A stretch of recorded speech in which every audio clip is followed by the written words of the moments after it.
it became normal to me to drag the calf away from its mother twice a day so that it didn't seem cruel anymore.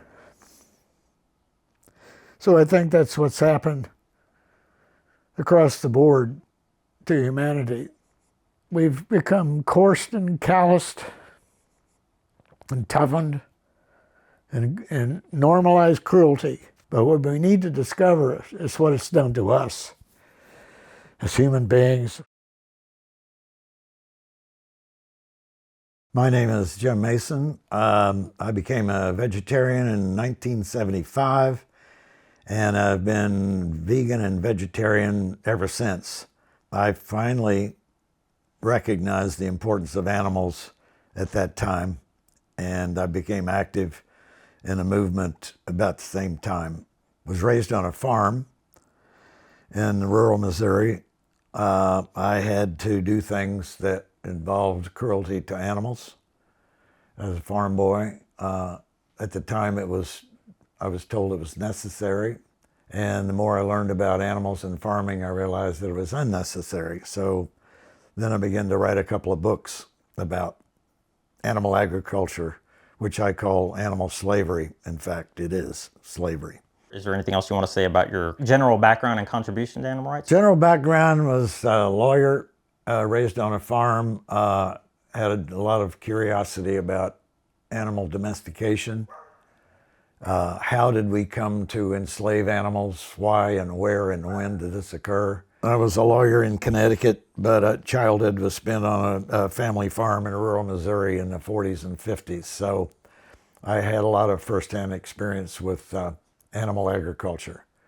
And at the time, I didn't realize it was wrong. I was told it was necessary. And then as I got older and I got involved in animal movement in the 70s and became a vegetarian and met Peter Singer, and we wrote a book together about animal factories, I woke up to the fact that all of what I'd been told was a lie, and it was animal slavery is absolutely unnecessary in this age that we live in. So that's why I became an activist, and my form of activism is research and writing books and articles about doing things to animals that we think are for our benefit and turned out they're to our detriment. Not good for us, not good for animals. That's my activism. And your contribution has manifested in the form of various books? My contribution would be mainly in the form of the book Animal Factories, which was co-authored with Peter Singer. It came out in 1980. It was the groundbreaker. No one in the animal groups had anything to do with farm animal issues and vegetarianism and veganism. It was all about cats and dogs and cruelty and hunting and trapping, but farm animals were off the table. So our book, I think, especially because of the shocking photographs, black and white photographs in the book, really exposed factory farming to the country. And the book made such a splash in 1980 that I appeared on NBC's morning talk show Today and showed pictures that are from the book. And it caused a bit of a stir. And that book, Animal Factories, with Peter Singer, was reviewed in major publications, leading newspapers, Washington Post. I had an op-ed piece in the New York Times. I did other morning talk shows in Cleveland, Chicago, a lot of radio programs. So it was noticed in 1980. And I think it was the groundbreaker. And I think what got it the most attention was the stark photographs, which is a whole story as to how we got those photographs. So I guess my major contribution was studying animal agriculture for years throughout the 1970s, reading farm industry magazines, learning the jargon, the industrial talk, rhetoric, and finding factory farms and getting invited to come see them and take photographs. Now, this was easily done in the 1970s because factory farming hadn't been exposed. And animal agriculture wasn't paranoid and alert and fearful of activism yet. So My photographer and I, Joe Keller, actually had access to these places. And we spent 2 months traveling around the country in a Chevy van. Quite a bit of hardship involved in that. We lived on the road for 2 months and almost daily went and spent the day and hours in factory farms doing photography. And Joe was a professional photographer. He used several cameras. He used extensive lighting equipment, so we got really high quality photos of the conditions at factory farms. And the cliche is, a picture is worth 1,000 words. I think if anyone saw the pictures in that book, they wouldn't have to read a word. They wouldn't need any explanation or footnotes or references. The pictures themselves are an indictment because they show animals in unspeakable conditions, which is modern farming, industrial farming, factory farming, we call it. So how did I get involved in animal liberation, animal rights, vegan activism? I was practicing law in suburban New York and Connecticut, and a friend of mine had a car with a bumper sticker that said, "Warning, I brake for animals." And somehow that intrigued me. A light bulb went on. I wanted to look into this further. So I noted the address of the group. It was Friends of Animals, and they were in New York City. So one day I was in New York City with apropos nothing to do. I thought, I think I'll drop in and check them out. And I did. And I met the president, namely Alice Harrington, who's passed and no longer with us. And I told her I was a lawyer in suburban Connecticut and that I would be willing to do volunteer work. So months went by, and she called me one day and she said, "I got a job for you." And I came in and talked to her, and she gave me an assignment to do some research and some writing. And that established a pattern of me working for her part-time, practicing law part-time, working for Friends of Animals part-time. And one of the projects that she put me on was factory farming. She says, "We need to do something about factory farming," which was unknown in America. And this is in 1973, 74. So I wrote a pamphlet for Friends of Animals. It was entitled Factory Farming. And of course, it was a house publication. It didn't get a lot of circulation, a lot of public exposure, but it got me involved in finding out the details about factory farming and learning rhetoric and the language of the industry. So I got some knowledge about factory farming from that little project. And then about the same time, oddly enough, Peter Singer appears on the scene, writing this essay that's now become famous, Animal Liberation. It was for the New Yorker Review of Books, a prominent publication in New York at the time. Alice Harrington, my mentor, saw this and she said, "We got to meet this guy." And I think that's an exact quote. Alice chain-smoked Pall Mall cigarettes and drank straight gin, and she was kind of a tough old woman and kind of vulgar and wonderful and brilliant. So she said, "We got to meet this guy," because we knew he was in New York at the time. So she arranged a meeting, and Peter and I talked about factory farming. My brochure or pamphlet or whatever you call it had just been published, and he was hard at work on what became Animal Liberation, the book. So that's when he asked me to help him find some factory farms. So he and I became friends and associates at the time, both of us working on factory farming. Animal Liberation was published in 1975, and he went back to Australia. Not long after that, Alice Harrington said, "Why don't you and this Singer guy write a book about factory farming?" And the light bulbs went on again.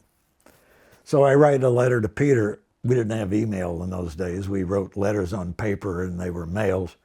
So months later, he replies, "Good idea, let's do it. But let's have lots of photographs, because people will never believe a verbal description of these places." So I found a photographer and I started planning the trip, and Peter and I kept in touch. And I would write a sample chapter. I would write about what I was seeing. Joe Keller and I would travel and get the photographs. So a combination of continuing to read industry magazines, to learn about factory farming and getting photographs and putting together all the material that became a kind of a proposal to a publisher for this book. And it came together. And Peter Singer, his part was to review the drafts that I made. And it was a slow process because I'd write a chapter or two and send it by mail to Australia, and he'd take a look and send it back. So after about a year of this, getting photographs and drafting text, we had a proposal and went to an agent, and she had an offer from Crown Publishers within months. We had a contract, and it was 1979. It was submitted, and in 1980, in June, it became a book that was released. And it came out in hardcover, and 3 years later, it came out in paperback, 1983, I think it was. So that was the book that was the first big contribution to the animal liberation vegan movement. Kind of a shocking exposure of the realities of what had become of animal agriculture, because at that time everybody had in mind a kind of a cozy, home, comfy image of farming as cows dozing in the shade in the green field and chickens pecking in the barnyard, and it looked so nice and so sweet. But they didn't realize, no, that doesn't exist anymore. Those days are gone. This is how animals are raised today. And everybody imagined the dairy farm as sweet old cows chewing their cud and being milked by hand by the farm kids. Yeah, that happened long ago, but now it's in factories. So it was quite a revelation to show the dark side, the reality of animal farming today. Because I had a farm background, because I was personally familiar with the old-fashioned farming, where animals had some, at least, illusion of freedom. They weren't confined around the clock. The cows slept in the pasture, the chickens pecked in the barnyard. So I was familiar with that kind of farming, but when I saw what factory farming was doing with the enslavement of animals that made them cogs in an industrial machine, fed by machines, confined in cages, I was so shocked. I remember having the feeling that this is unbelievable. This is intolerable. I felt like I had discovered an atrocity that was existing under our noses. I felt like a whistleblower. I felt like I got to expose this.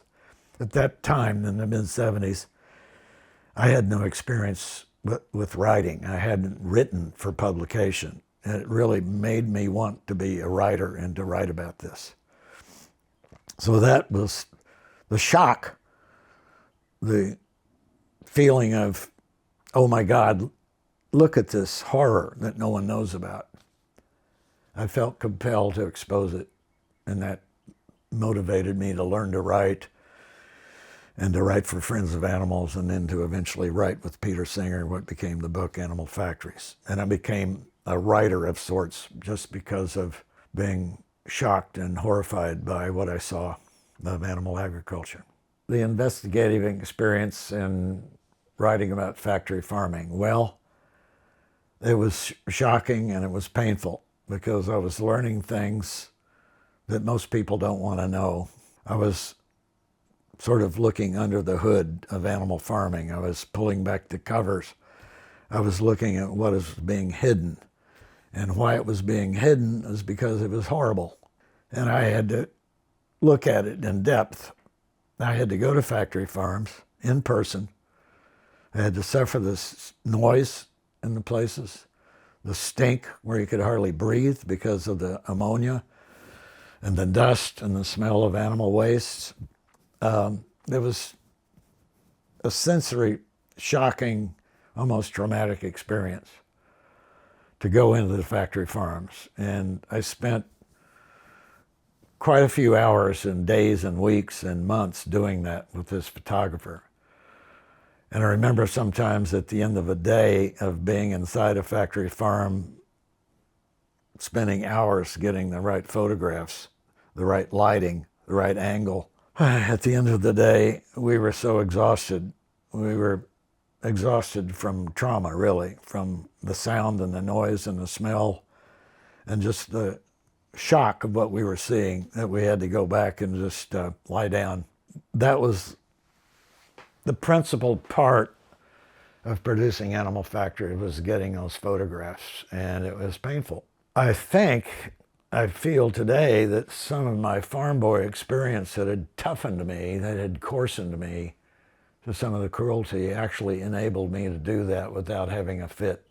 I think the average animal activist today would be so horrified by being in one of those places that they just couldn't do it. They couldn't stand it. But I think my farm boy background kind of halfway prepared me, because I was inured to the normalizing of cruelty and animal suffering, so I could do it even though I was shocked by it. So it was a kind of a unique combination of my farm boy background and what I was learning about factory farming that sort of culminated in that book, and that was the research. And of course, the more comfortable part of the research was books and reading and phone calls and, you know, the typical kind of paperwork of book research, where I looked up articles and I looked up scientific papers and I looked into magazines, and that was just reading and making notes. But the hard part of it was actually being in the factory farms to take pictures. What is your interpretation of animal rights? I call it animal liberation, or more recently, animal freedom movement, because there's a lot of argument, a lot of excessive verbalizing about what is meant by rights. I consider the whole rights theory a human construct. It's not something you see in nature. I go with the realities of the real world. I'm a materialist in that sense. I go what can be proven by what's material. I see the animal movement as exposing the domestication and enslavement of our animal cousins, to deprive them of their freedom and their lives for our benefit. So we're basically taking them into our world as slaves, depriving them of their natural habitat, their natural instincts, their natural behaviors, to be products for us. And there's a lot of argument about whether that's wrong, and the rights and the philosophy and the liberation, a lot of verbalizing. I just see it as against our better instincts. I believe we have natural instincts of empathy. And I think the proof of that is nobody except mentally ill people, sociopaths, accepts cruelty to animals. We all recoil from it. When we see it, we don't like it. We don't like to look at it. We don't like to do it. So I think we instinctively have empathy for others, ourselves, our own members of our own species, but also other animals. What animal agriculture has done is it's dulled those sensibilities, those instincts, that empathy. It's hardened us, it's toughened us, it's made us cruel, and it's made us comfortable with cruelty, whereas our natural instinct is to be revolted by that. We don't like to see it. People turn away from it, which is why it's hard for the animal movement to expose cruelty to animals, because people just don't want to know about it. They don't want to see it. It makes them feel bad, which is a sign, in my view, of the natural empathy we have for others, including other beings. And we need to recover that. We need to restore that. So I see the animal freedom movement as a way to recover our natural empathy, to get rid of this toughening, this coarsening, this callousing that animal slavery has done to our culture. And I see that as a process of which our movement is trying to do. What was the book's impact on movements? What was Animal Factory's impact on the movement? It was sort of adding to what Peter Singer produced in his 1975 book, Animal Liberation. He had a chapter called Down on the Factory Farm, I believe it was. It was the first exposure of factory farming after the English exposure in the 60s. Peter Singer's chapter in Animal Liberation was about the first exposure of the American version of factory farming. So then when he and I did the book, Animal Factories, that came out in 1980, it sort of doubled down on the exposure And I think the exposure had more impact in 1980 because of the photographs. And because I think Animal Factories got more media exposure, because I was on NBC Today Show and a lot of radio talk shows and a lot of morning talk shows in other major cities. I think Animal Factories got noticed more. It sold more copies, it got more discussion, and I think it had an impact on the movement, which sort of doubled up on the exposure of Singer's animal liberation, so that the animal movement now could no longer ignore farm animal issues. It was like, I think, a revelation to the cruelties of animal farming. And the animal movement finally realized the numbers. Someone said, I think maybe Peter or I wrote, that the cruelty to animals, 99% of it is on farms, factory farms. 99% of animal suffering in terms of numbers. And the numbers in animal agriculture are in the billions. I think by the time Animal Factories was released in 1980, we slaughtered, I think it was 5 or 6 billion with a B, chickens and turkeys. Today it's more like 10 billion with a B birds are slaughtered in factory farms. So it's a large number. So if you look at all of the total of cruelties to animals, animal farming is 99+% of all cruelty. That's per year. 10 billion poultry, they call them. That's mainly chickens and turkeys and ducks. It's the largest sector of factory farming, the largest sector of animal agriculture. I've forgotten the numbers, it's been so long since I've researched this, but by far and away, animal agriculture accounts for the overwhelming majority of animal slavery and suffering and murder. How did you start Animals Agenda? Animals Agenda, the news magazine of the animal rights movement, it was called when it came out. I think the first issue came out actually in December of 1979, and then it came out in an upgraded version in 1980, and then it became quarterly, and then it became a monthly. And it really took off, the magazine really took off probably in 1981 or 1982, because the animal movement, what was being called the animal rights movement in those days, began to get noticed, mainly because of PETA and some of the buzz around Peter Singer's book and Animal Factories. Animal rights was becoming a new thing. And you begin to see it mentioned in the mainstream press without the quotation marks. Animal rights became normalized. It was the term for the transition from animal welfare groups to animal rights groups. The difference being animal welfare groups, the old school, believed that we could exploit animals as long as we minimize cruelty. The animal rights movement basically was a protest against animal enslavement, saying in effect that we had no right, that it was morally wrong to do all of the things that we do to our animal cousins. So animal rights was a qualitative difference in our approach to the treatment of animals by human beings. Animal rights people said, we don't need this benefit. It's not good for animals, it's not good for us. So we need to stop it. So then we became a movement to abolish enslavement, animal farming, animal research, and all forms of animal exploitation. So the magazine was the organ, the mouthpiece for this development in the early to mid 1980s. And we became really kind of well known, I think, in the movement. We one time had a circulation of in the United States and Canada, and I forget how many foreign countries, English-speaking countries. I think we had a circulation of 20, 30,000 subscribers.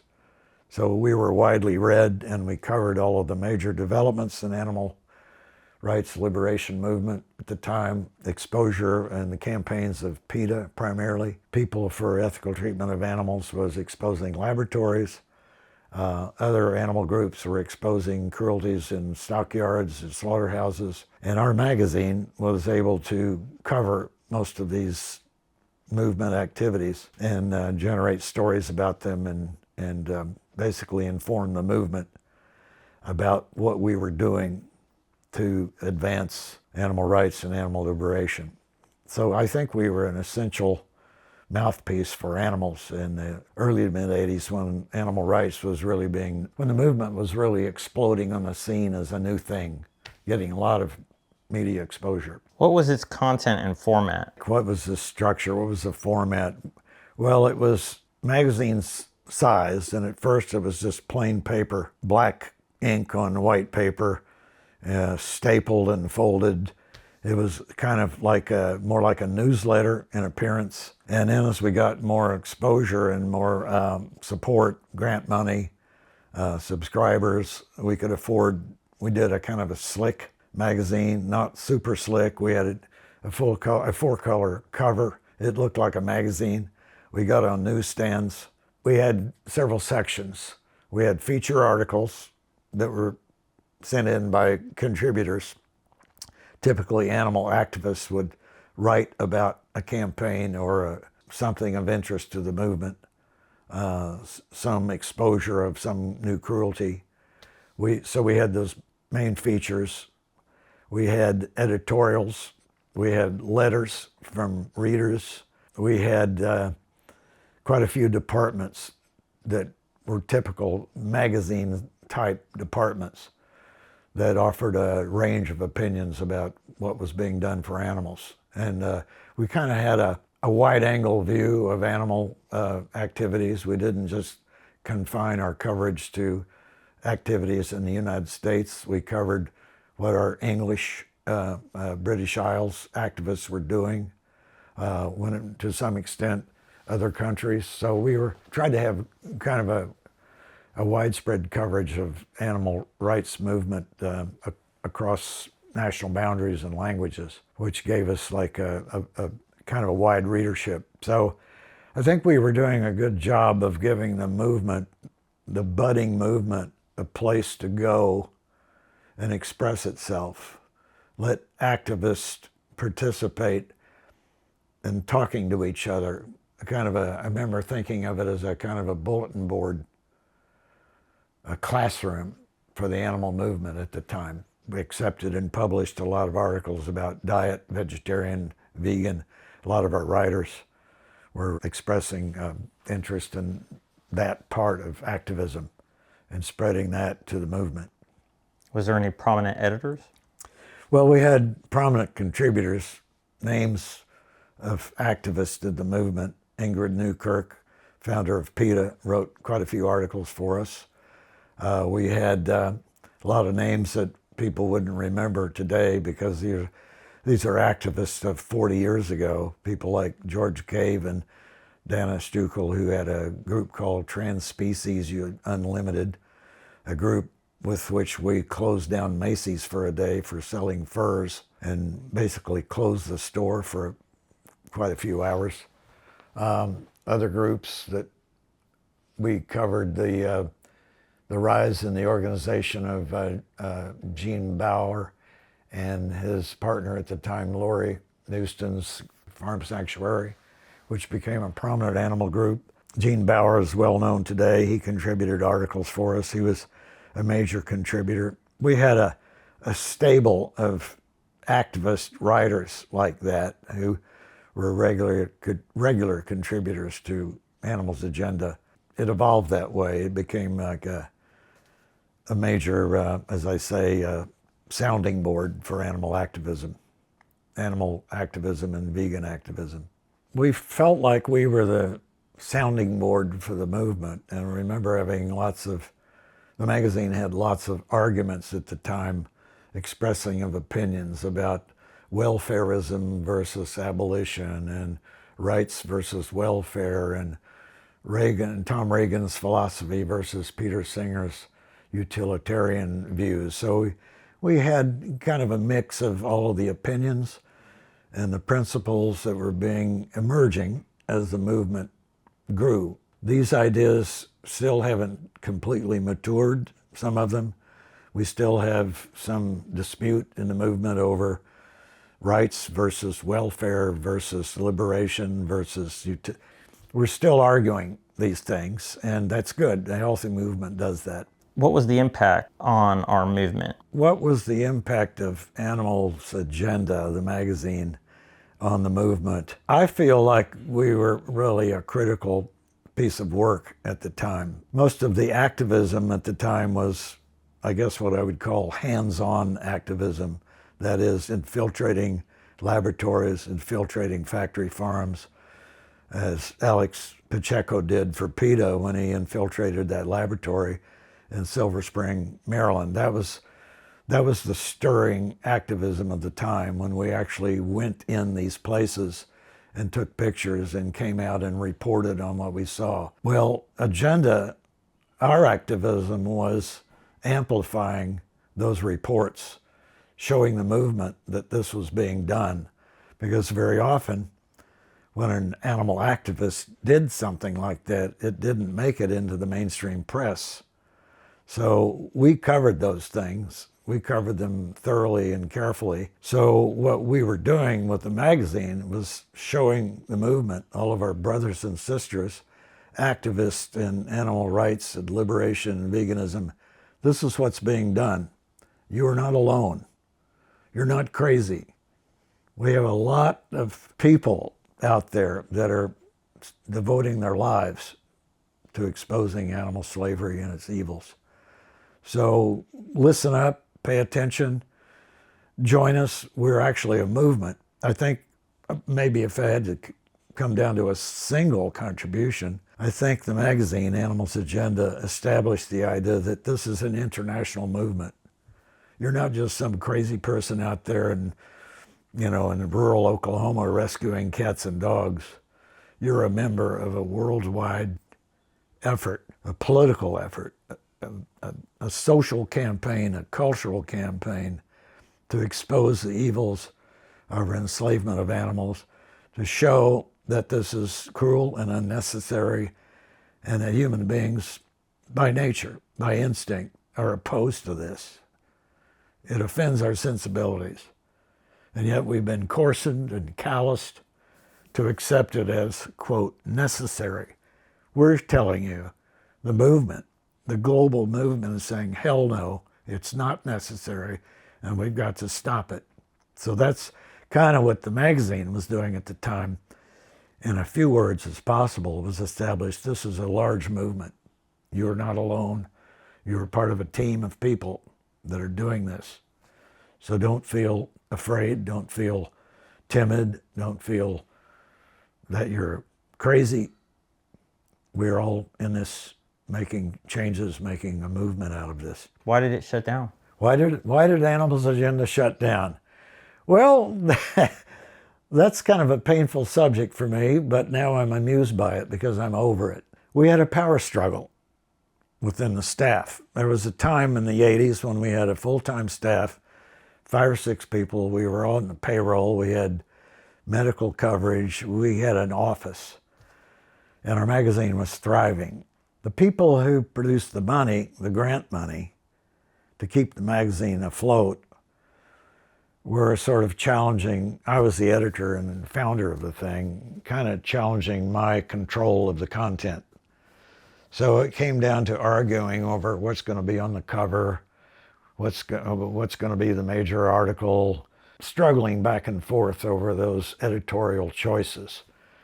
So, as often happens with publications, the people with money, the people who are the engine behind the publication, have the power. So I basically lost in the power struggle. And after several months of going back and forth and having meetings and establishing a board of directors, it was agreed that I should leave because I was no longer in control of the content of the publication. And I left in the fall, I think it was October of 1986, and relinquished the editorial seat to another person. And then it became another person. And eventually the publication, Animal's Agenda, fell to Kim Stallwood as editor of the publication. And that lasted into the 90s, into the late 1990s. I don't remember exactly. But by 2000 something, Animals Agenda had to cease publication. I was no longer involved. I was on the board, but I wasn't involved in any editorial. And I think the main reason was the digital age, the internet, websites.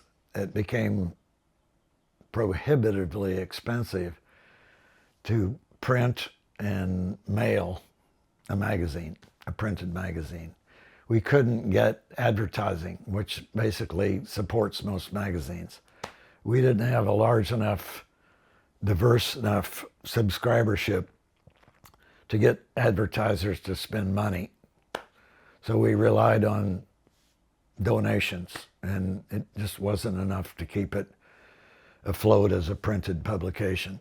Now, I suppose it could have gone to a website, to online publication, but in the 2000s, that platform, or whatever the word is, wasn't that well developed yet. Of course, it's developed today, 25 years later. But, in the early 2000s, it wasn't that much of an option, I don't think. We didn't have cell phones yet. We didn't, people weren't familiar with reading things on the screen as they are today. There's a section here on celebrating lost pioneers, and he mentions like Jay Denshaw, Cleveland Amory, Henry Vera, Yeah. Tom Regan, Karen Davis, Elliot Katz, Shirley McGreal. So yes, there's a lot of questions about who started all of this, who were the movers and shakers of the early movement before it became animal rights, which it became, I think, in the 1980s with the publication of Animal Factories and Peter Singer's book, Animal Liberation, and then the campaigns of PETA in the early 80s. We went from being an old-fashioned animal welfare movement to being an animal rights movement and being referred to in the major media as animal rights. So who were the pioneers? Well, a lot of names that people today wouldn't even know about. The names are lost, unknown to activists today. I think maybe the names that stick out for me, my mentors, are from the 70s. And of course, the main mentor for me was Alice Harrington, who was a founder of Friends of Animals, a group which is still in existence today.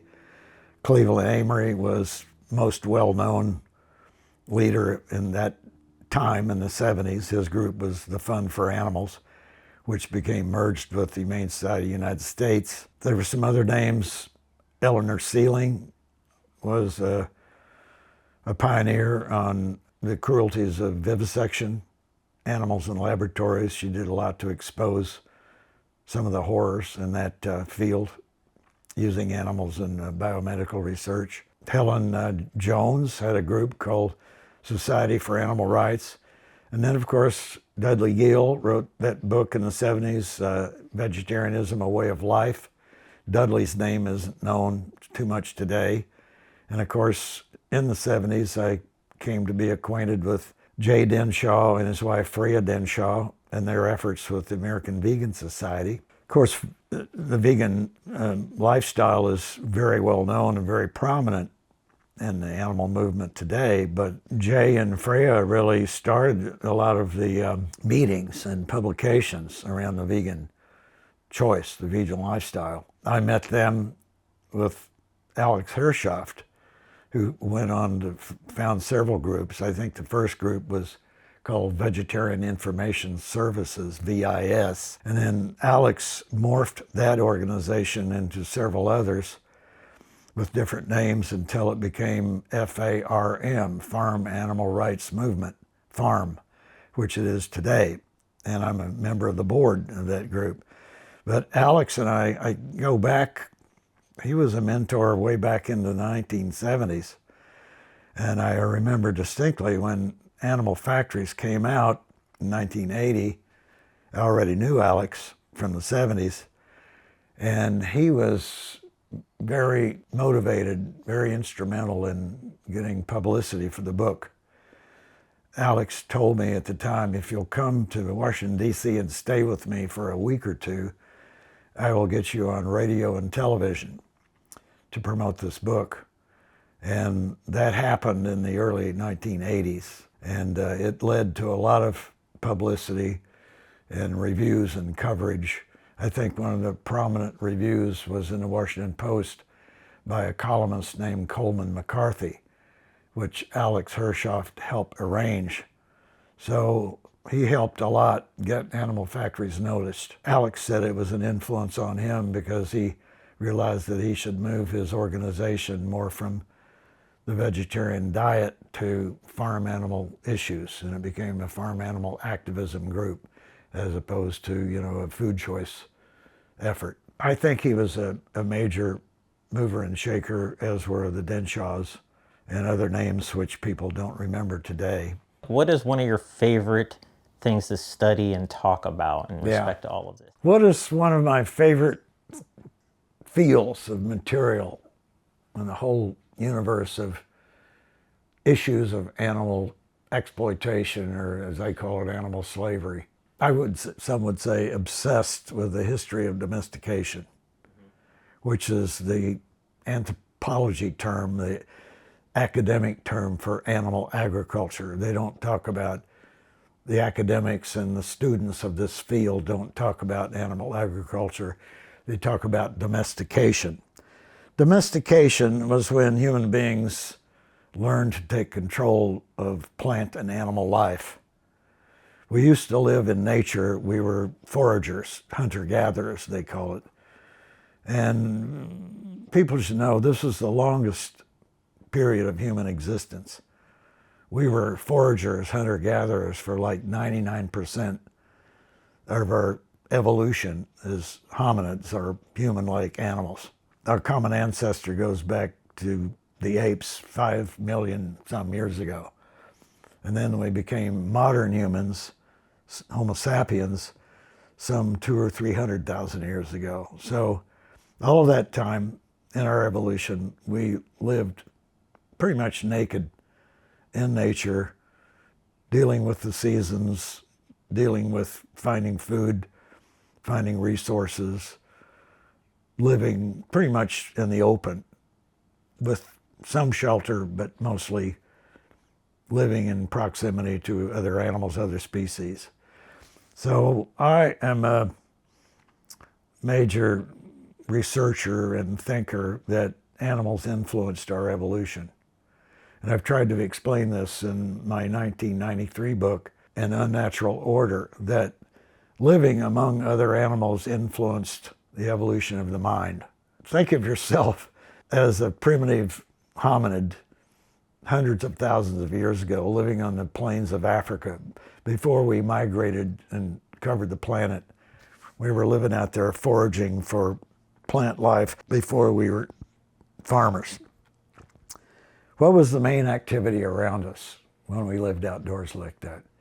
The main activity in the world around us was the behavior of other animals. This is what we would see and hear and smell on a daily basis. Some of the animals chased us to kill us and eat us. Other animals we chased and killed to eat them.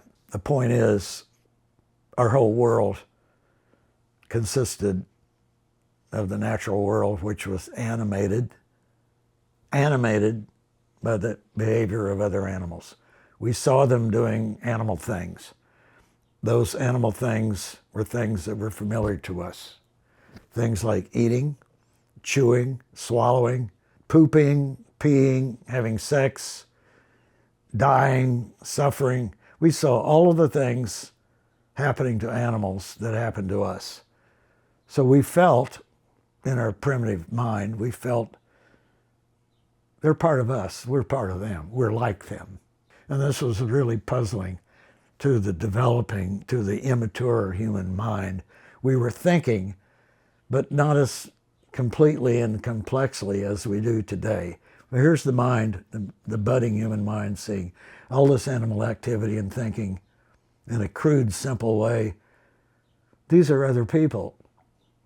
They just don't have language. We just had a kind of an instinctive sense that they're like us. And then there was a kind of a psychic tension because they're like us and yet they're not like us. We walk on our hind legs, they walk on all fours. but yet they have sex just like we do. And they pee and poop just like we do. And they eat things. So we were puzzled by this whole tension about how much are they like us and how much are they not like us. And my thinking is this so stimulated the budding, the developing, the evolving mind, the thought processes, the cognitive part of the mind, the brain. We're trying to figure this out. We're constantly trying to analyze and think. Animals made us think. And in fact, a major book, which I refer to in my book, that came out in the late, I guess it was the late 1970s. The title was Thinking Animals, Animals and the Evolution of Human Intelligence. And it was written by a biologist who's since passed, a guy named Paul Shepard. And I got a lot of my ideas from him, main idea being by observing other animals that puzzled us, intrigued us, fascinated us, forced us to think about things, so that animals really made up our minds.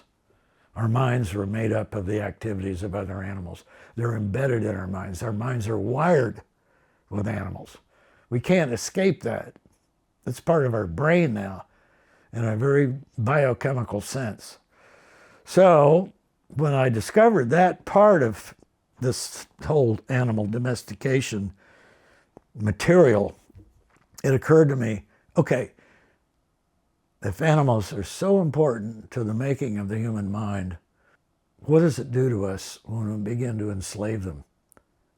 When we begin to take control over their lives? When we remove them from nature, from their natural activities, and turn them into machines and products?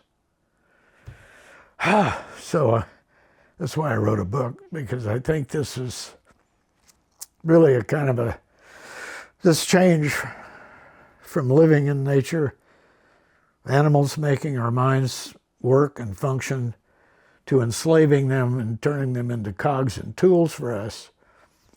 This is really a traumatic effect on the human mind and culture. This is trauma for us. And that trauma comes in the form of animal agriculture, animal domestication, animal exploitation, and factory farming, and all of the ways that we use animals for our benefit.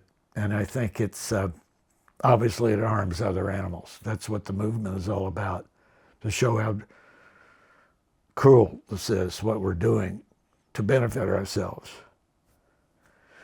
But what I try to get across in my books is, yes, we know that, but what we need to discover is what it's done to us.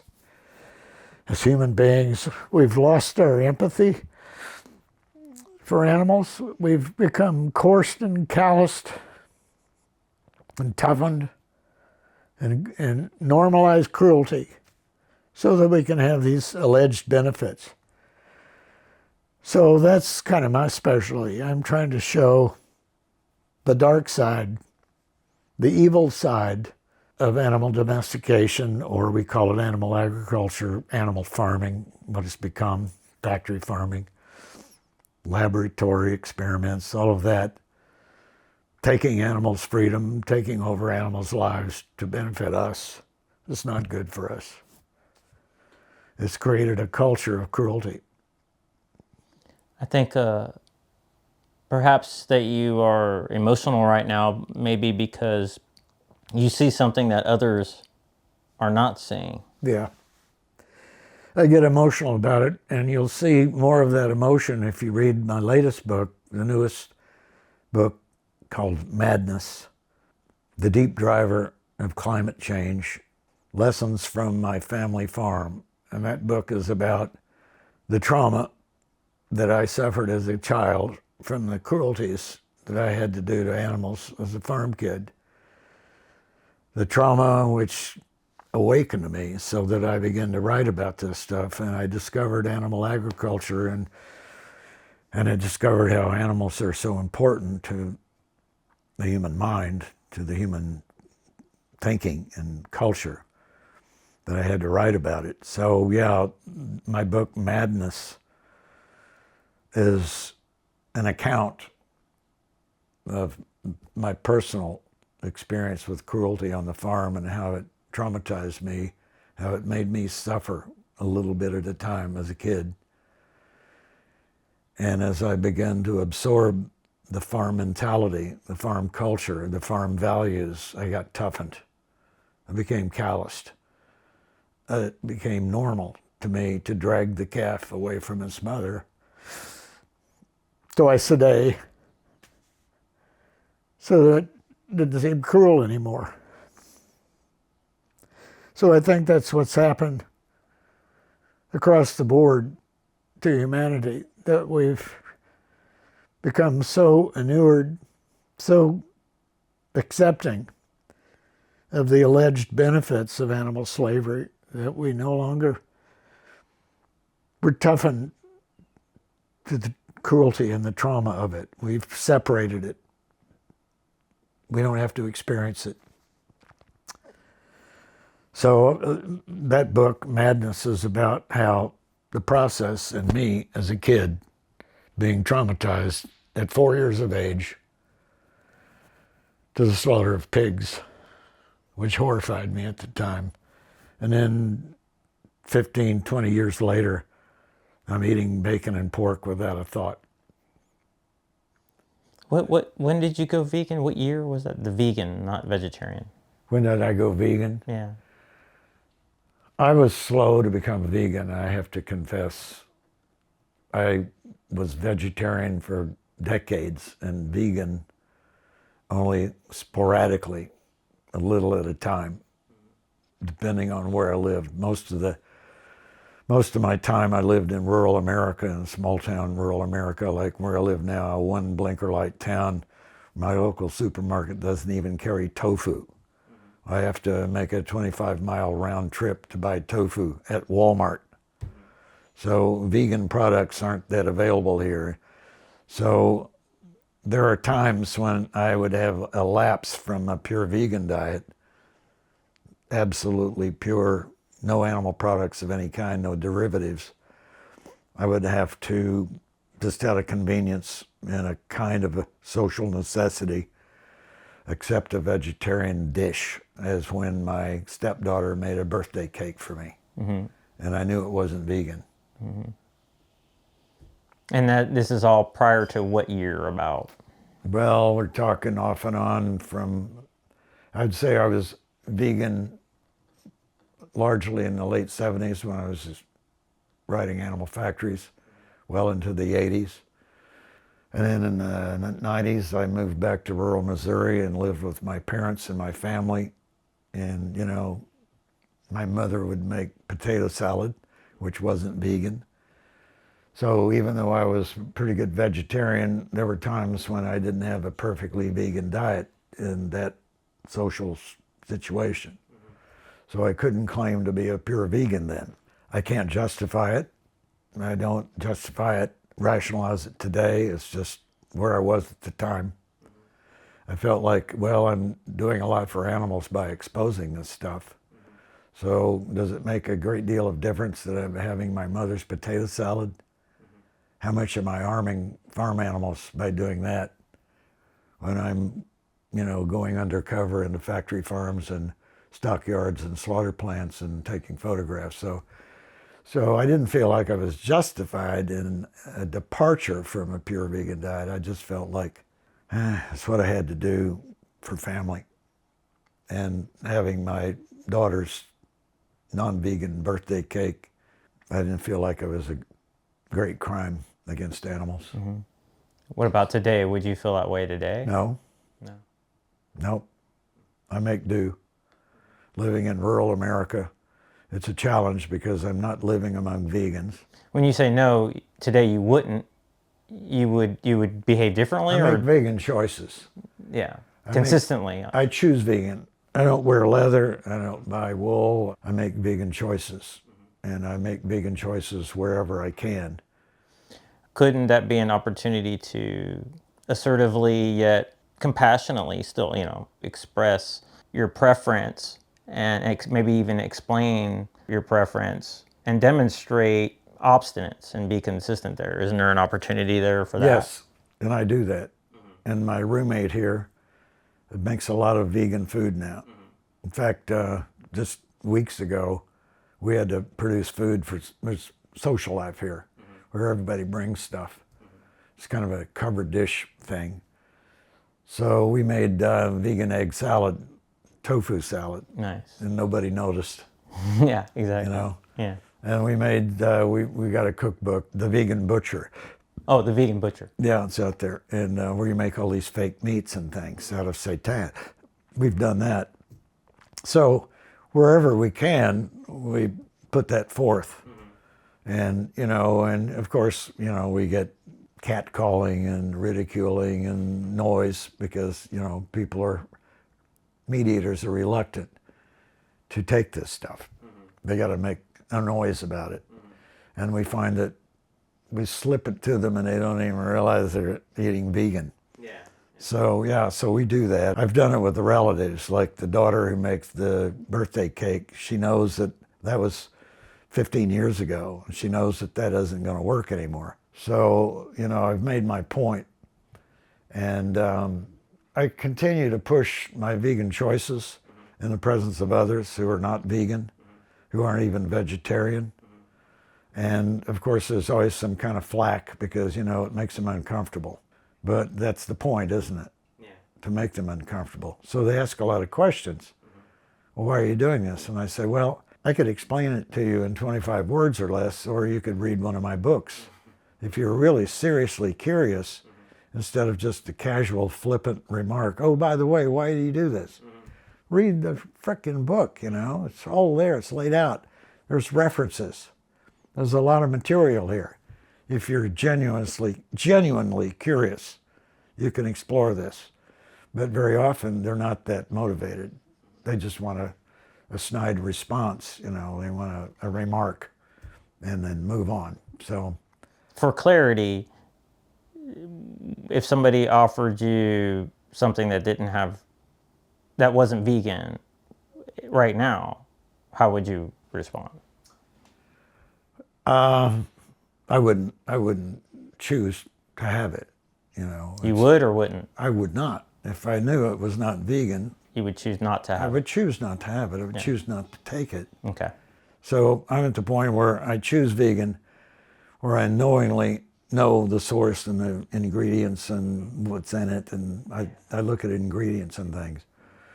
At times it seemed more important to me to have a social continuity with people I was close to and to not annoy them and disrupt them so much. I knew I was never going to convert them. Like I've got a niece who is like hopeless, you know, with her. I know her. Is it true though that you know something about somebody else in that way? Yeah. Yeah. You know your family, you know. Yeah. My brother was a cattleman. Yeah. He raised cattle for a living. Mm-hmm. Well, we know cattlemen though that have gone vegan. You do? Well, isn't the guy? I invite you to go to my brother. What about the guy? Howard Lyman. Yeah. Yeah, it's fine. It's true. Yeah. There are people like that. But then there's my brother. He's not going to change. Well, I mean, even though I've shown him all this stuff and he's read my books, he's not going to make that change. But when you exert that energy that he's not going to, when you express that, isn't that kind of a self-fulfilling prophecy in the wrong direction? You approach my brother. I invite you, who are so optimistic about converting people. My optimism should be irrelevant, really. I mean, I just don't want to put something out there that's going to reinforce in the wrong direction. I hear your argument a lot that I should put more effort into converting my non-vegan. Or at least not put out there that it's not going to happen, because when you put that out there, then you're just reinforcing that. I tried. You have to look at the record. I mean, this is somebody I was raised with. I've known him for 84 years. I see him on an annual basis. I stay in their house. I know them very intimately. Very bluntly, frankly, I've given up trying to convert him. Yeah, he's a diehard carnivore, as he was a diehard Republican. Right. Trump kind of ruined it for him. But there are people who are impervious. But you could still maintain your disposition. I do. Yeah, good. I tell them. Yeah. Without you don't even have to try to convert them. Just I show them how I live. I Yeah. show them how I think. But if I'm going to put all of my energy into trying to change their ways, I got to admit that there are some people I'm wasting my time with them. I'm yeah, sorry. yeah, no doubt. I do what I can with. You might as well go for the low hanging fruit, right? That's what I'm thinking. You know, I convert. There are some people around here. Maybe I've had some influence on. Maybe they'll try vegetarian food, for example, when they wouldn't have. Yeah. Maybe they'll try the tofu egg salad when they wouldn't have before. So, you know, I can still have social continuity and rapport with people who are not vegans, and I can still do things, you know. Yeah. And they ask me about my books, and I say, well, just read the damn thing. I'm not going to give you a copy. Buy it. Because I've given away so many books that end up in the trash, you know. They end up in the backseat of a car for 6 years.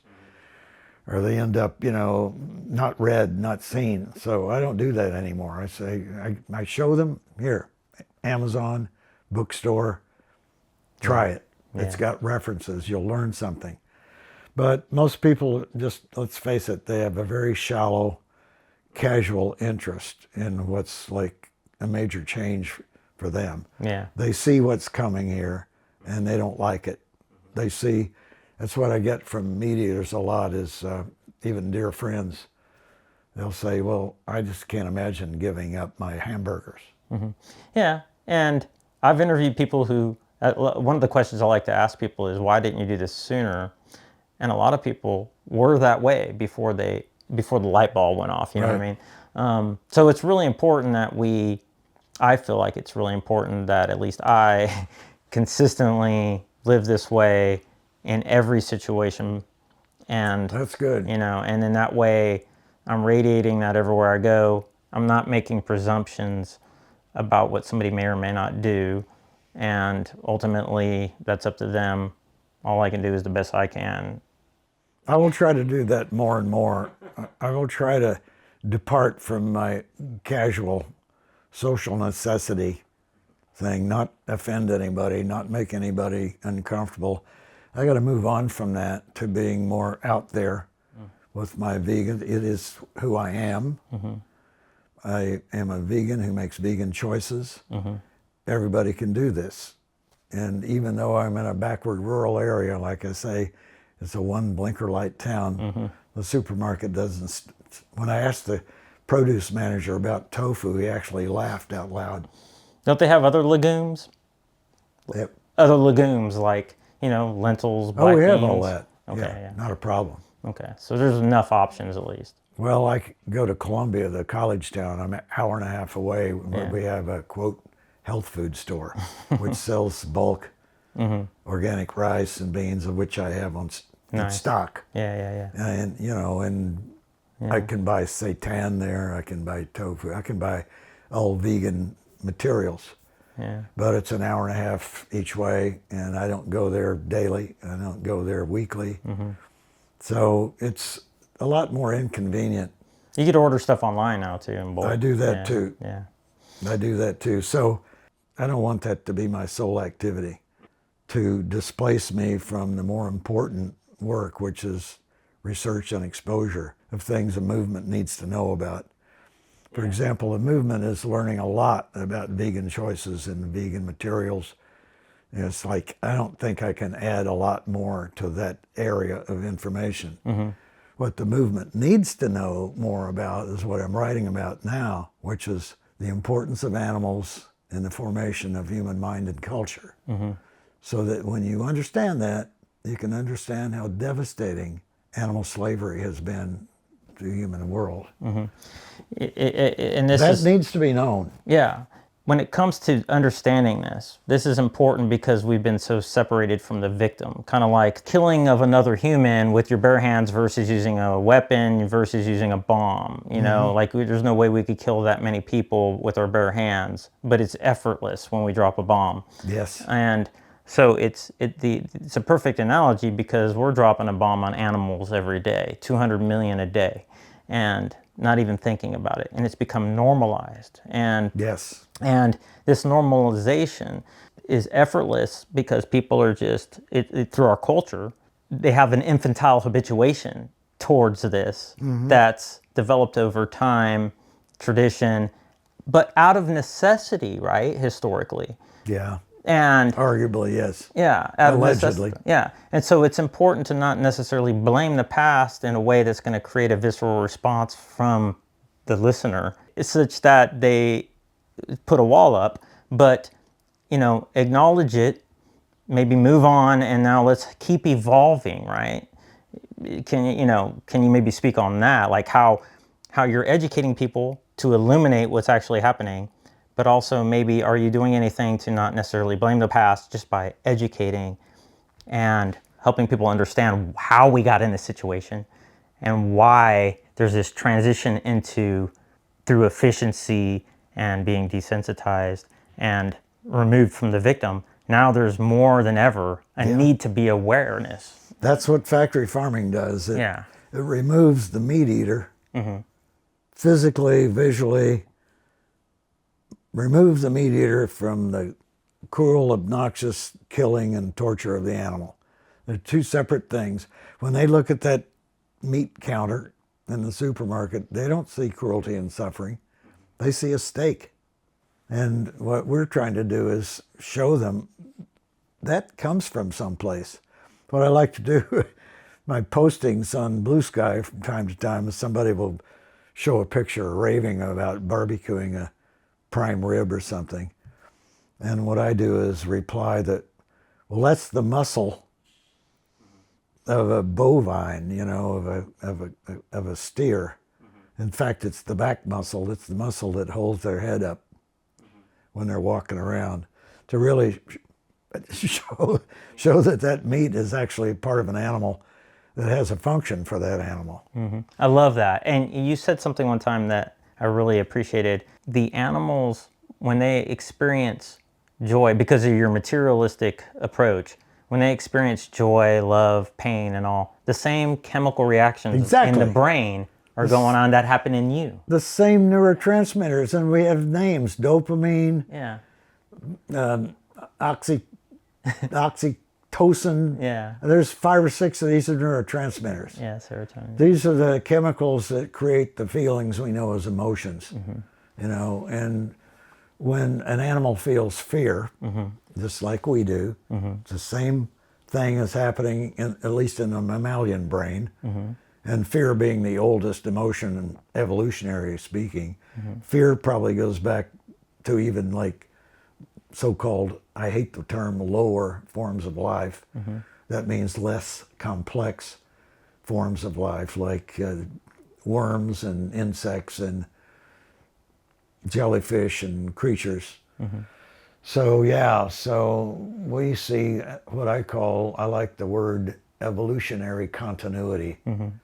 Let's see that, we're part of this great process of the movement and the progress and the diversification of life forms, not only plant life forms, but animal life forms. And when we begin to get a grasp on that, almost like a mental picture of that spreading of life forms, and ever more kinds of refinement, physical refinement, behavioral refinement, so that animals adapt and live well. The laws of thermodynamics, there are a lot more herbivores than there are carnivores. Well, in terms of biomass, just by law, you can't have more meat eaters than plant eaters. So the meat eaters depend on the plant eaters for energy. So if we had equal numbers of carnivores and herbivores, the herbivores would disappear because the carnivores would kill them and eat them all. So there has to be a ratio.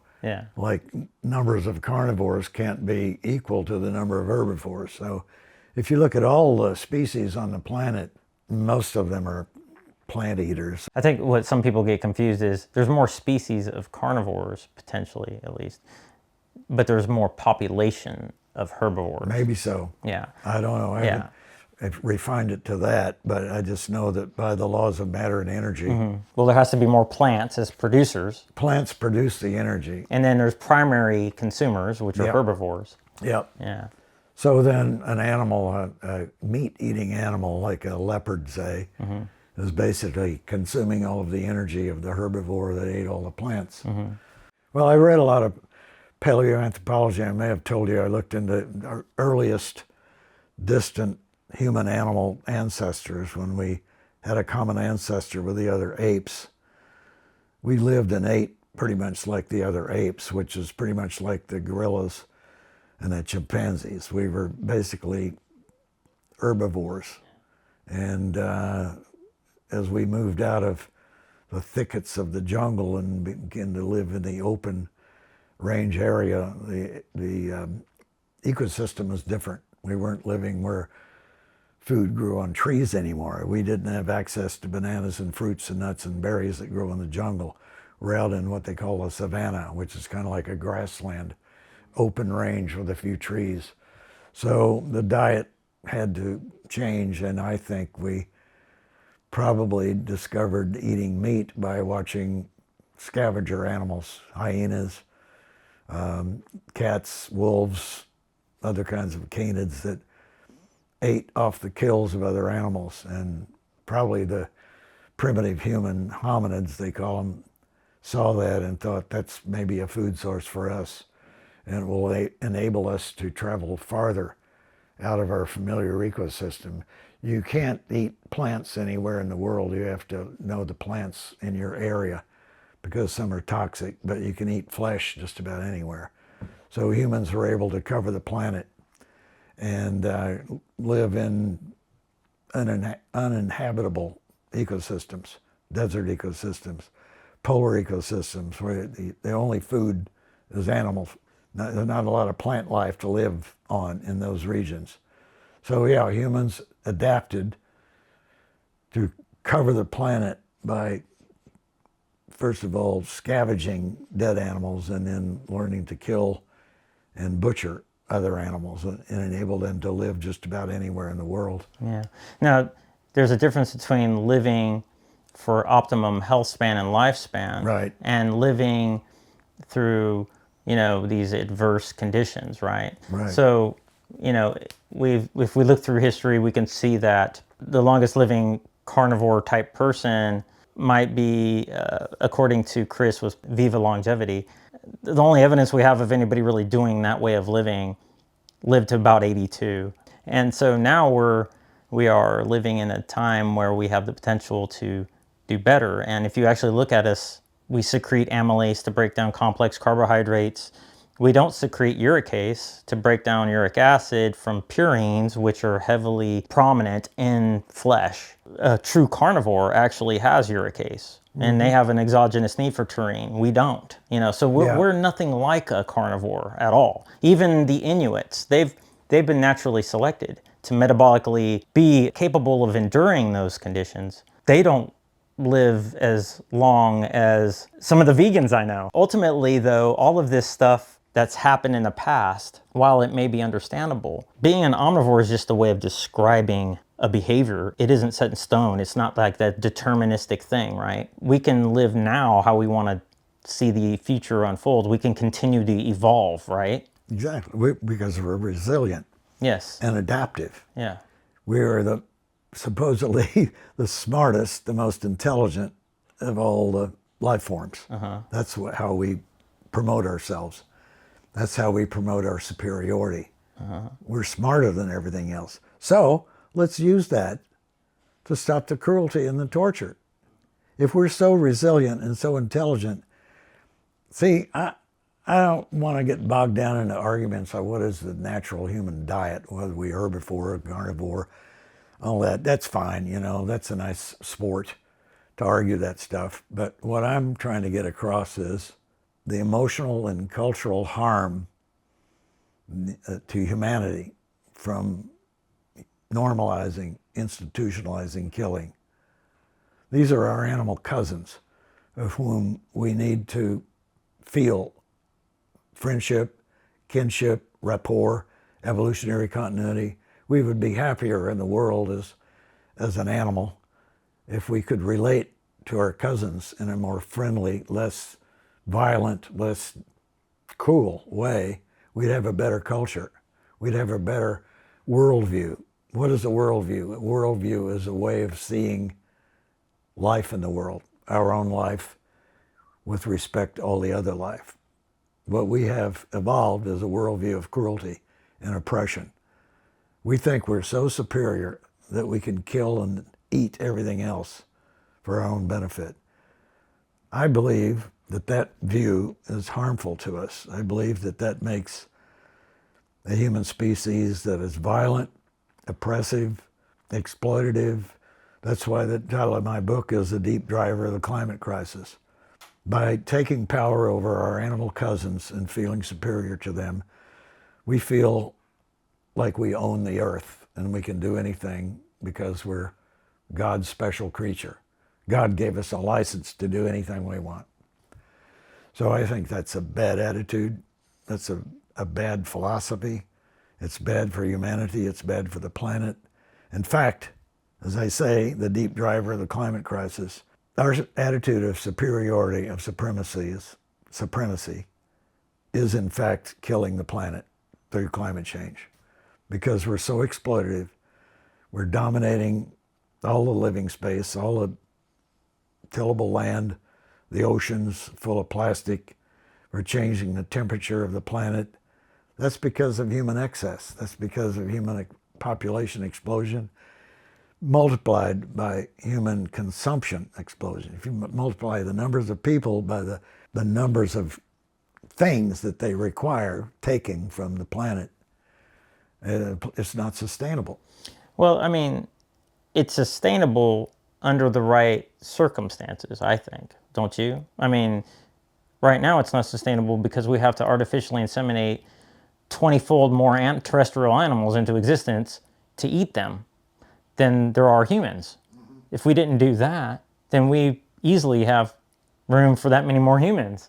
Yeah, well, I just have a personal feeling that we did not evolve as a species to be wiping out all other species. If you've read the book, The Sixth Extinction, we've caused the extinction of like a major number of other species, especially the familiar animals.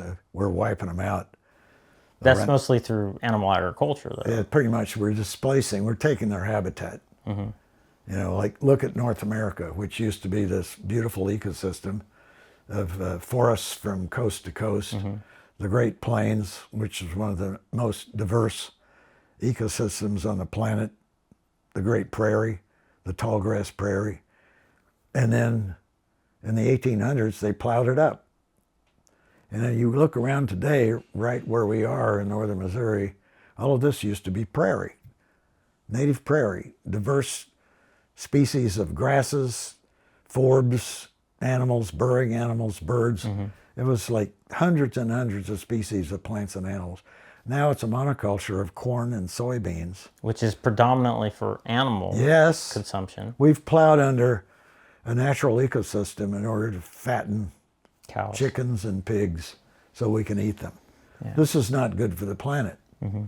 And I maintain it's not good for us as a human species that wants to have a nice identity about ourselves, of who we are as an animal, to do this, to feel that this is okay, that this is normal. Mm-hmm. So I think, we've corrupted ourselves by doing this. Some people think that animal agriculture has the potential to regenerate land, but there's a documentary called Rewilding a Mountain where they rewild Hart Mountain, and they're going to let me put that on my channel, actually. So, yeah.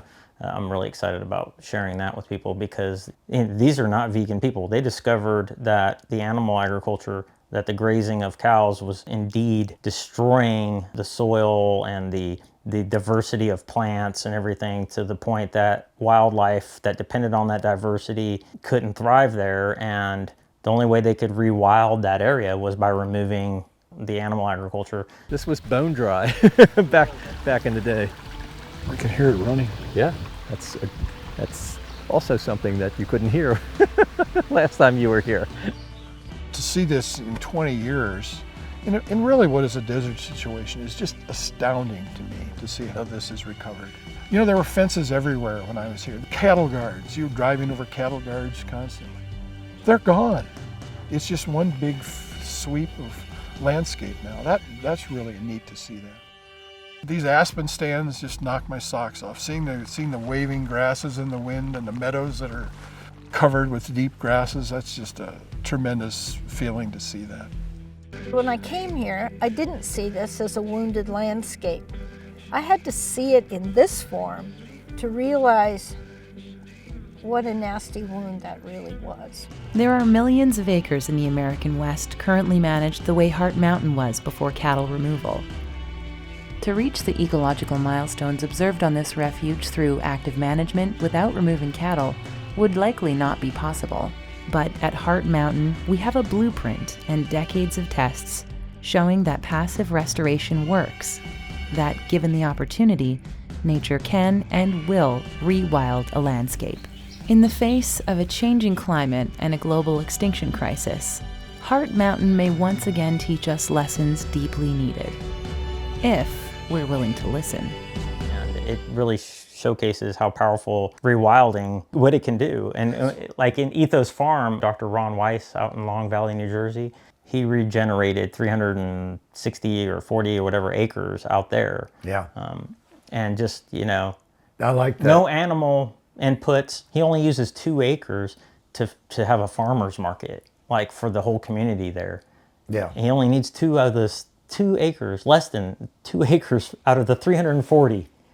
Yeah, well, part of my advocacy is to promote this trend towards a smaller population of humans that use less stuff out of the environment. What we've been used to doing is exploiting every part of the planet, the oceans, you name it, forests, soil, all to increase our numbers and to increase our food sources and our materials. You know, we use everything on the planet. And there is a trend that you may know about, at least in the so-called developed countries, for the birth rate, the fertility rate is declining. And this really upsets the right-wing conservatives of the world, the Trumpers of the world. Or, you know, you see Elon Musk ranting about, you know, humans are going to die out. Well, he's worried about the declining birth rate. I see that as a good trend. And I see that as something that should be promoted and celebrated rather than opposed. I would like to see, and I think women's liberation is key to this. As women achieve social standing and social power and social equity, they want to be more than just baby machines. They don't want to spend a life of pregnancy like they used to in the old days. So women's freedom is the key to population reduction, I think. And wherever you see countries where women have status and dignity and voting rights and everything, and that's European countries primarily, the birth rate is declining. And Italy is a case in point, and of course there are forces there that are worried about this. And in Germany, they want to start paying women to have babies. I'm doing a year-long weekly series on the topic of raising children vegan, and I'm all for vegans having as many babies as they want. Yeah. I think the solution to pollution is dilution, and what better way to infiltrate the culture than to normalize the healthy raising of children. Well, that may this be way. good, yeah. It's also good reclaiming natural diversity and the original evolutionary process of systems on the planet. Like, we don't want to wipe out the tropical rainforest. We need to leave it alone and quit bulldozing it to create pasture for cattle. We don't need to keep finding more cropland to raise corn and soybeans. You know, it was one thing to use the fertile soil of the Mississippi Valley, but then the bastards were making so much money raising corn and soybeans that they want to go to the west, to the semi-arid parts of the plains, and irrigate them to create the conditions of the Mississippi Valley where they can grow crops that don't belong there, like corn and soybeans. Those were grasslands. That was semi-desert. It's not sustainable to try to grow feed grains, you know, in western Nebraska and Colorado and Arizona. Yeah. Cut that out and rewild those areas. Yeah. So I have to say this sometimes to people when I do my social media activism, you know, the most pesticide-laden monocrops go to animal agriculture and biofuel. Those are the two main sources. They're not like the most diverse. The vegan diet is very diverse, and the veganic farming practices that I've seen are very diverse and very fruitful. They have a very small footprint with a very large output. When you really boil it down, I've heard you could fit every human on the planet in Texas. Our urban footprint is very small, really, actually. It sounds big, 8 billion. But when we're forcing, well, I've heard 70 billion animals or whatever into existence every year, only just to turn around and kill them, but having to feed that many, I mean, we get rid of that, and we're now just using 20% of the agricultural land that we're currently using to feed more people than we'll ever probably reach. Yeah. You know? Well, in a nutshell, what I advocate, especially in the latest book, is we got to do something about capitalism, because capitalism is based on endless growth. You can't get somebody to invest $1,000 in anything unless they're going to get more than $2,000 back. So capitalism is like this bubble, and it has to keep expanding.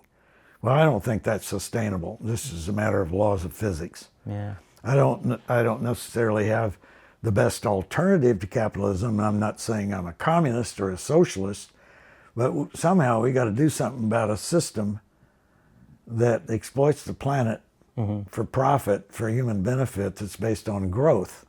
What we need to do is realize that wealth, we produce wealth, and we share the wealth, so that we don't have to keep growing and bulldozing more rainforest and converting more prairie grasslands to corn and soy. We have to quit expanding our take of living things on the planet. Yeah. We got to reduce our needs, and we do that by reducing our numbers and by reducing our consumption. We don't have to Well, have... you just said you don't know how to do that. Now you're telling us how to do it. Well, somebody's going to figure it out. Somebody smarter than me. I'm 84 years old, and I'm going to die, and people are going to move on.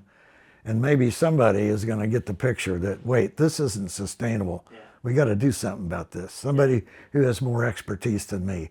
Probably engineers, probably techies of some kind. They're going to put their brains to work. Thing I'm trying to do is to establish a direction, you know, kind of a futurist, you know. I'm not saying everybody has to do this today and right now, but this is the way we ought to be looking.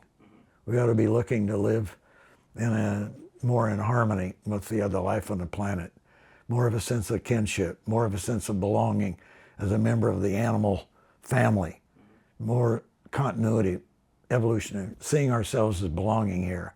That's one of the great problems with the modern world, and the intellectuals have been writing about it throughout the 20th century and even today, is that the angst that people feel in the industrial age.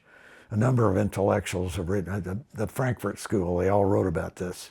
Erich Fromm and Max Horkheimer and those guys. The problem of the modern age is that humans are living in a kind of a shock and disillusionment about what their technology has produced.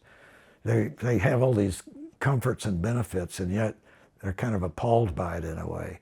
And that's why we have so many dystopian novels, you know, 1983 and Brave New World, and the sci-fi images of the future, you know, Blade Runner. We're kind of fearful and worried about what we've produced here. Yeah.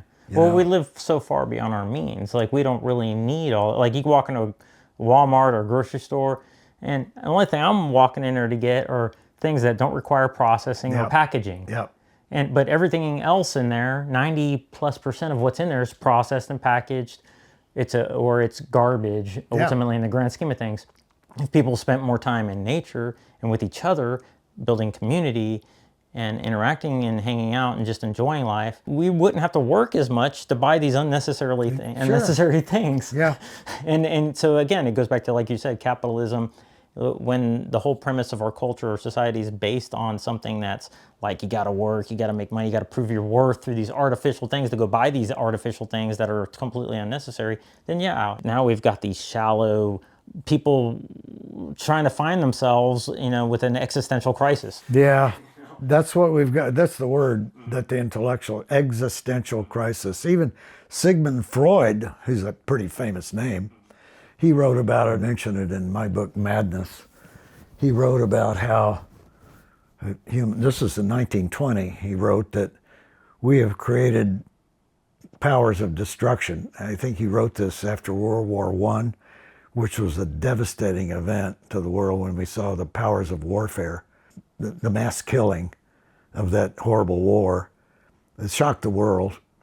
And Freud wrote that we have achieved such a capacity for violence and destruction that it's scaring the shit out of us. And it's making us really uncomfortable with what we've caused, what we've created.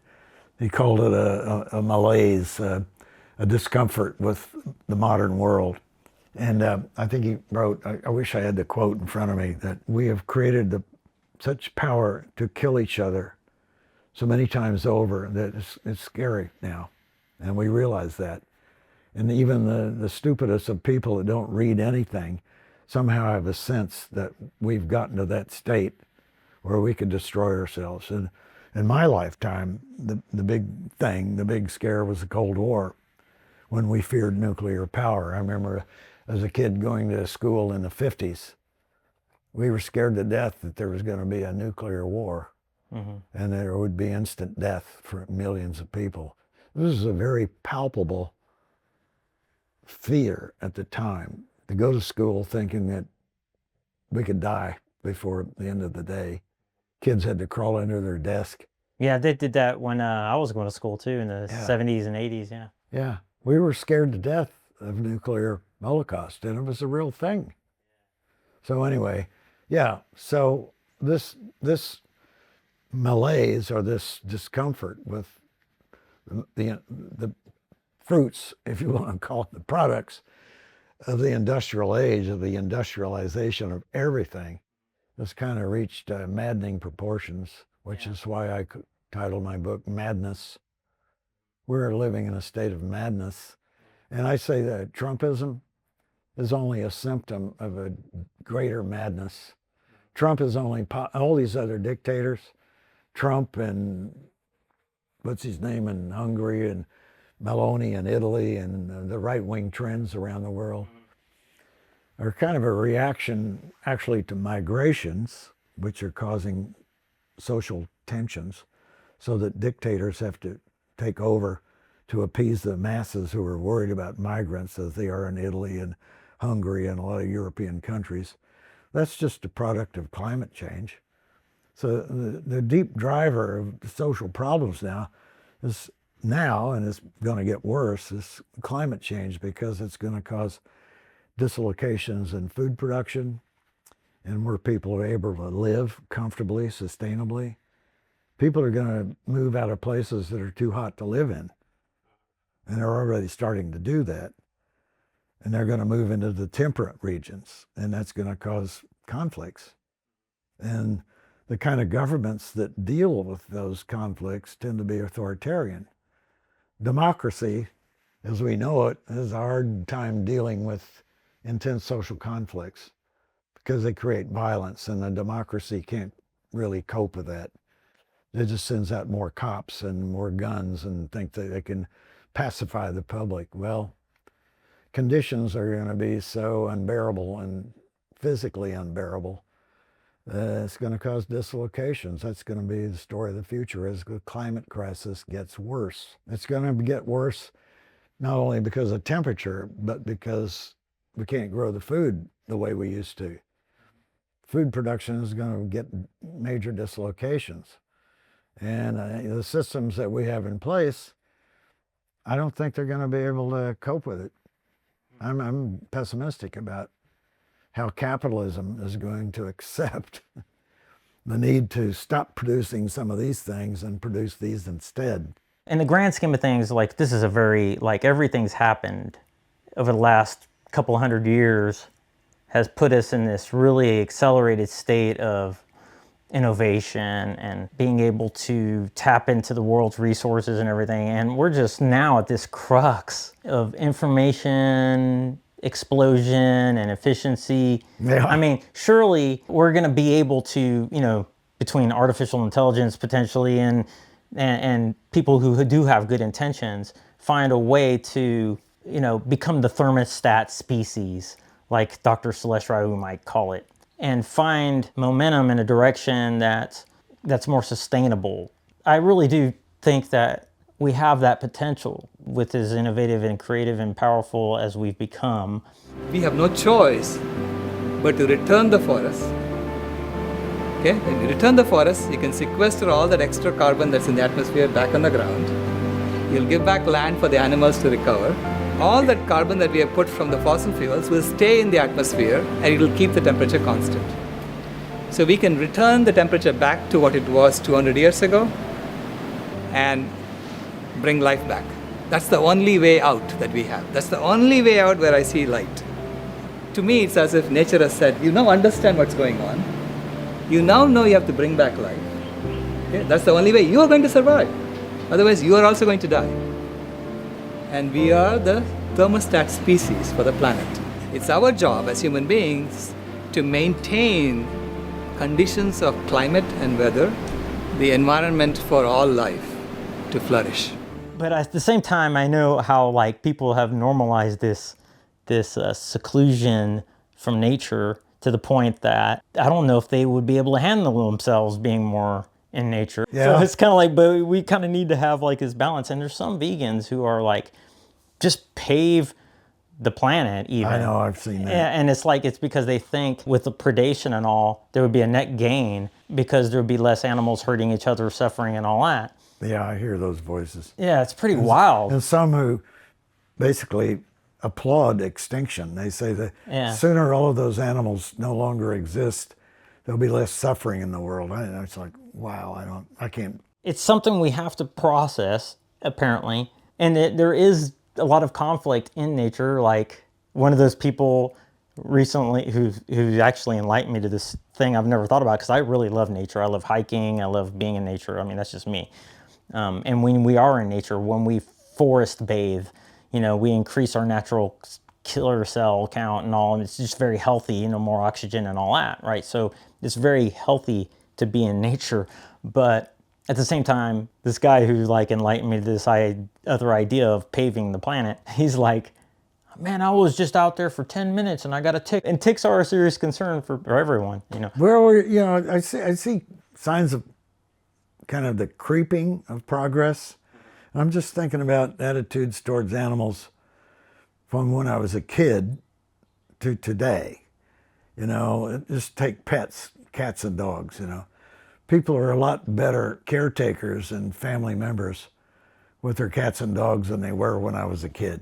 When I was a kid on the farm, cats weren't even pets. They were treated pretty much like wildlife, We don't feed them, we don't take them to the vet. A lot of farmers would shoot them on sight. We've come to a little more warm and fuzzy relationship with at least some of the animals in our family. And the pet thing is controversial. It's not the greatest thing in the world the way it is today, but it is a kind of a canary in the coal mine, kind of an indicator of how our relationship, our sense of friendship and kinship with other animals has evolved a bit. It's a bit of a progress, I think, from what it used to be. I mean, when I was a kid, people didn't, in my family, we didn't allow our pets in the house. The dogs had to live in the barnyard and the cats had to live in the barn, and they were on their own. And if one of them got sick, you'd let it die or you'd kill it. Didn't go to the vet, that'd cost money. And the friends I went to school with in town, only a few people had a house pet, like a little doggy in the house. And a lot of people, including my family, thought that was really bizarre. An animal in the house, that's unthinkable. So that was 1940 something, 1950 in rural America. So things have changed a little bit. And the biggest change I see is people are so much more aware of familiar farm animals, cows, pigs, chickens, sheep, goats. These were not even on anybody's radar except as a piece of meat. And now I do have a feeling that even though we have not eliminated animal farming, a lot more members of the public are aware of factory farming and animal agriculture today. And lo and behold, the environmental movement, who never gave a damn about animals, they thought that was like something for the Humane Society crowd. Even the environmental movement, such as it is, seems to be aware that animal agriculture is not a good thing. That it's right up there with the oil, fossil fuel thing in terms of its damage to the planet. So wake up. Hello, animal agriculture is not good, not only for the planet, but my argument is it's been really bad for human culture.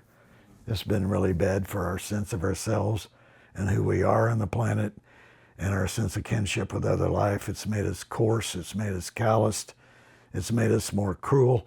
You know, the Jains were onto this, 2,000-3,000 years ago, that there was something bad about killing animals for food.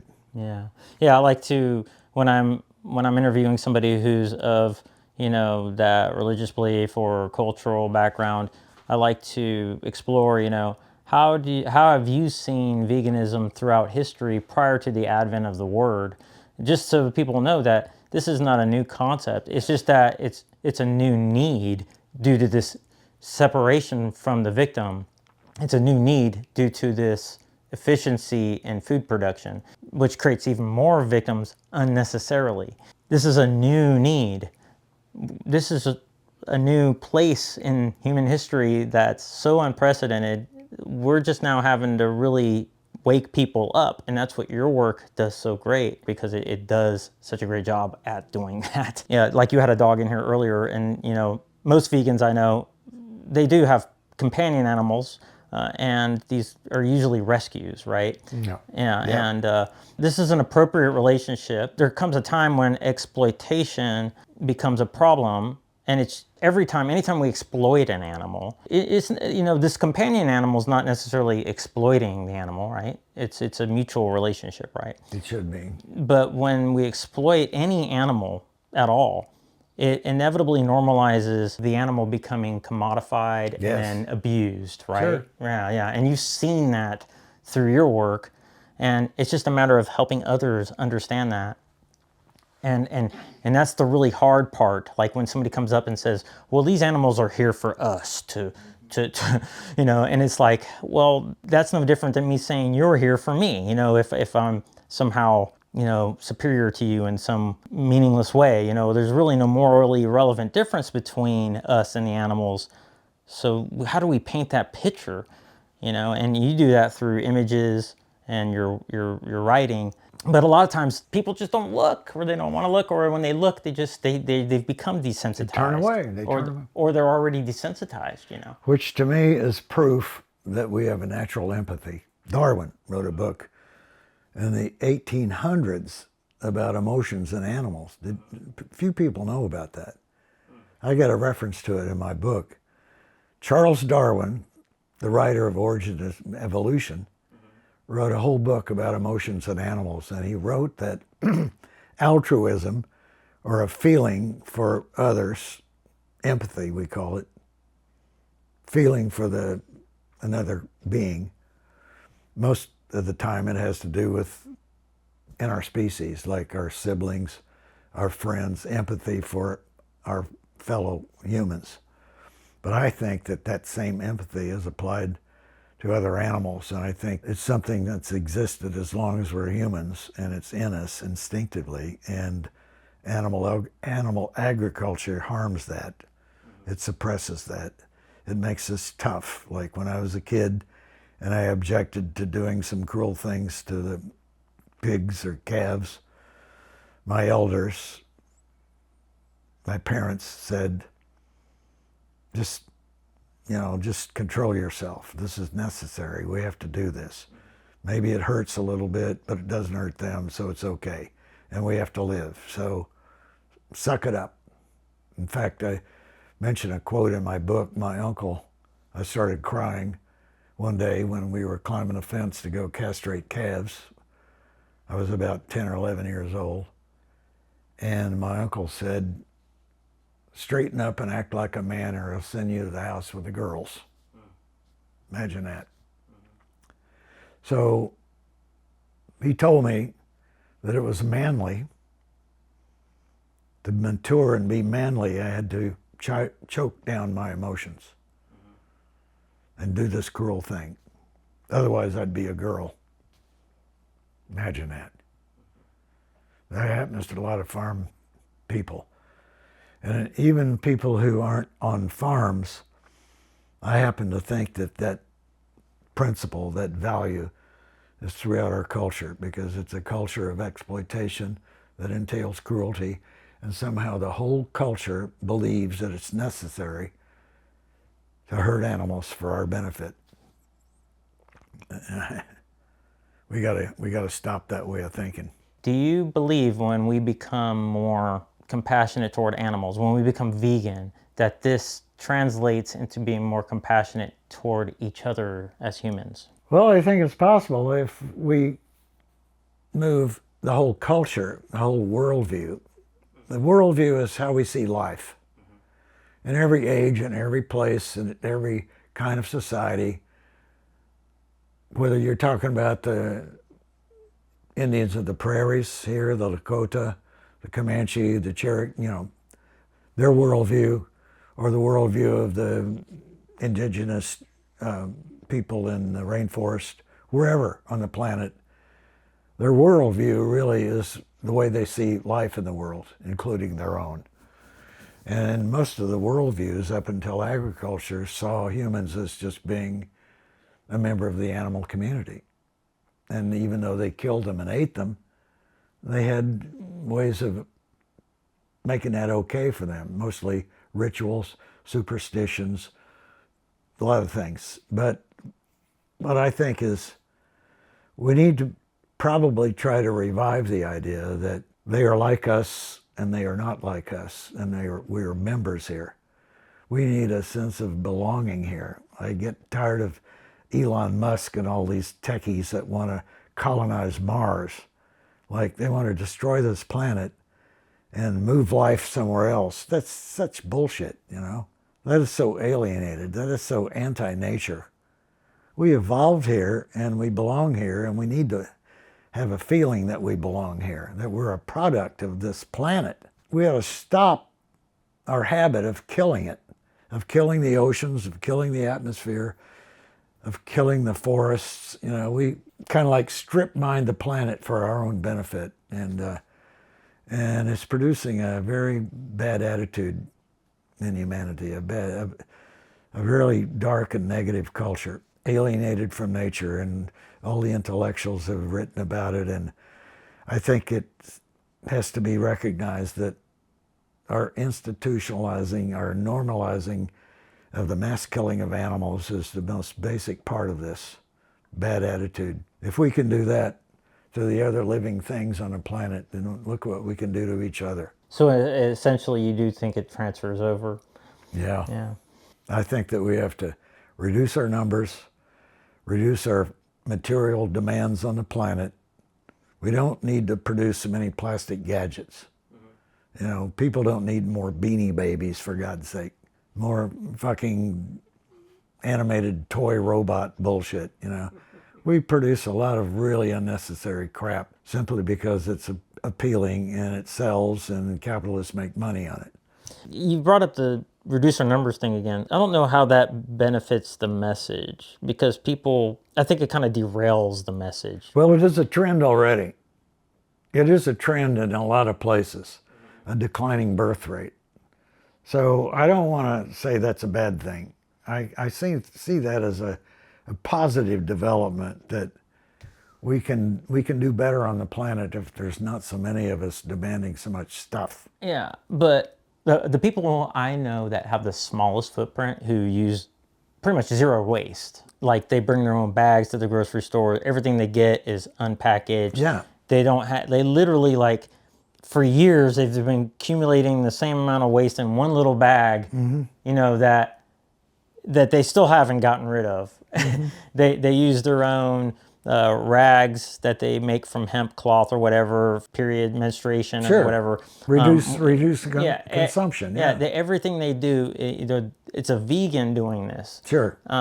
It's good. And I think the more we move in that direction, there's more than enough room for way more people than there currently is. So like just saying that isn't saying reduce numbers of people abusing the resources, I think would be a better way of framing it. Because when we just say reduce the population, well, there's a lot of people who want to have babies, and they're just going to be like, well, I don't want to be one of those kind of people who doesn't want to have more babies. Like, you know what I mean? Like, to me, and that's literally what I was hearing from a lot of vegans was reduce population. And when I decided I wanted to focus on raising children vegan back 5 years ago, it was because I was hearing people say reduce the population, and I'm like, no, have more vegan babies. Yeah, sure. Have more vegan babies. We'll outbreed them. I'm not bitterly opposed to that. I mean, it's just feel like I see a trend. I like it. There's a declining birth rate. Yeah. As women achieve more social equality, as they rise out of misogyny, patriarchy, denial of rights. You know, it was only 100 years ago that women got to vote in this country. Yeah. That's pathetic. And there are parts of the world today, if you look at the treatment of women in Africa and India, I mean, in the Muslim world, they're slaves. They have no freedom to wear what they want. They're not allowed to participate. It's segregation, really, based on sex, based on anatomy. And yet, where they have freedom, where they have equality, as in parts of Europe, they're choosing not to have so many babies, and some women are choosing a child-free lifestyle. And all of a sudden, it's okay not to have kids, which is a trend as well. I have a lot of friends that are that way too. They feel like, I don't want to bring up a child in this world, you know. I feel like the future is too unpleasant. So I see a trend. I see a trend that demonstrates an awareness of what's happening to the planet. And a lot of women who should have control of sex and reproduction are saying, I'm opting out of this. I'm not gonna add to the numbers. I want a life of my own. I like my independence. They're choosing not to have so many babies. I have ancestors, women, aunts and grandparents who spent their whole life pregnant from their 20s into their 30s. That was all they did, was be pregnant and raise babies. And now a lot of women don't want that kind of life, you know, they want to do something else. And I see that trend and I think, well, I applaud that. We have to normalize that choice. The option, yeah. Because it wasn't always acceptable for a woman to choose to be childless. They got a lot of social pressure. I don't know if you remember that, but if you were a girl in the 50s or 60s and you got to be 20 without being married and pregnant, you know, your relatives are going to give you a lot of shit. No, you're going to be an old maid, you know. Yeah. And society conspired basically to give them no way to make a living, really. Like my mother's aunts were some of the first to go to teachers' college so that they could teach school instead of being a wife. And the town had trouble with that. They were thought to be bad Christians because they didn't want to be a wife and have babies. They wanted to teach school. And that was the only thing open to them. You could be a teacher, or you could be a nurse. That was about it. Maybe a waitress sometimes, but women's options for having a livelihood were pretty much restricted to being a good wife with a provider husband. And she had to be a good wife and she had to have babies. Now we've opened that up, so yeah, women can have jobs, you know. We've opened up the job market So now, because of that, women aren't restricted to the single lifestyle choice of being a wife and mother. Now they're free to do other things. And many of them are saying, well, I'm not going to be pregnant all of my life. I'm not going to be a wife and a mother. So anyway, or if they are a wife, they say, I could be childless. I'm going to marry a guy that doesn't necessarily want to have kids. And there's some of that. I know my wife and I were like that. We didn't want to reproduce until she got cancer. And there's her picture right up there now. So anyway, yeah, things are changing, and I like to look at the trends, the new habits that are being formed. The old habits that are dying, and the sooner the better, are addiction to meat and animal products. Everybody's brought up on them. They just can't do without them. We had a guy here in our pool shooting circle who wouldn't eat anything deep produced if it didn't have meat in it. I mean, he was such a carnivore that if she made some kind of a rice dish or something with beans, he wouldn't even try it if it didn't have meat in it. He was a dedicated carnivore. And habits are changing. So as we quit passing on the habit of meat eating generation after generation, and child production generation after, so you don't feel pressured to keep having babies. And the other thing is to quit brainwashing people into religion. Those fucking beliefs ought to die out because they're not good for us. The belief in a supernatural God, no matter what kind it is, I don't care if it's Islamic God or Jewish God or Christian God or Buddhist, whatever it is, it's superstition and it's not scientific, and it's like, it clouds the brain with false analysis, with false reasoning. You know, if we want to understand the world, we don't turn to God. If we want to solve problems, we don't ask Jesus to solve the problems. We don't ask Buddha for how to live in the world. We use science, and we look at the science of nutrition, the science of farming. There are a lot of ways that we apply the scientific method to solving problems, how to live here.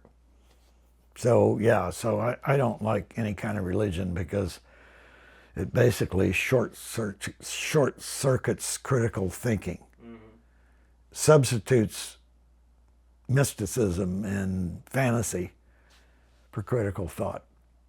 And we're in a crisis with a natural world, a living world around us.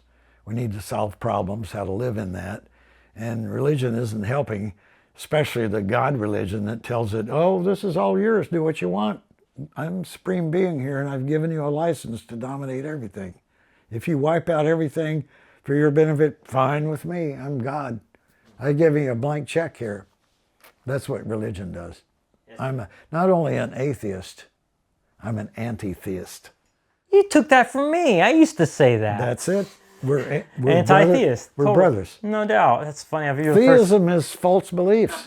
You're the first person I've heard say that. That's right. That's the way to go. And that's a trend too. That's funny. I've run into a few other people now that are beginning to say that. Ah, wow. I see it on the postings on the internet. Yeah. There's a bunch of atheists that post. And little by little I see them say, I'm an anti-theist. Yeah. Yeah. Yeah, and with good reason. That's funny. Yeah. Anyway. Well, I appreciate so much of your time. I really only came here to prompt you for some questions that Alex Hershaft had for a project of his, and you've given me well over an hour of additional content here. So it really opens up a lot of subjects, and you must know that I live in a community that doesn't offer a lot of rich opportunities for this kind of talk. Very few people that even understand animal rights, let alone vegan. I try, but say, just read the fucking book, you know, just references here. You'll learn something. They don't want to be bothered. You know what? It's like they want to keep a distance from the thing that would upset them. It says a lot about what's going on with their subconscious, you know. The food habits are very comforting to people. You like to eat the stuff you were brought up on, which is why I ate my mother's potato salad. It was a staple. Yeah, and it's an expression of love, like her making it, giving it to you. Dish. Yeah. So anyway, those habits can change. Exactly, yeah. She would learn, and I have to say, God, it's a real painful memory that my mother died before we had a time to talk a lot. My dad had to go in a nursing home, and then she hung on living by herself for like another year or something like that. And I had just a short window to be able to talk to her about things, and I was amazed at the things that she opened up talking to me about. Like I remember telling me that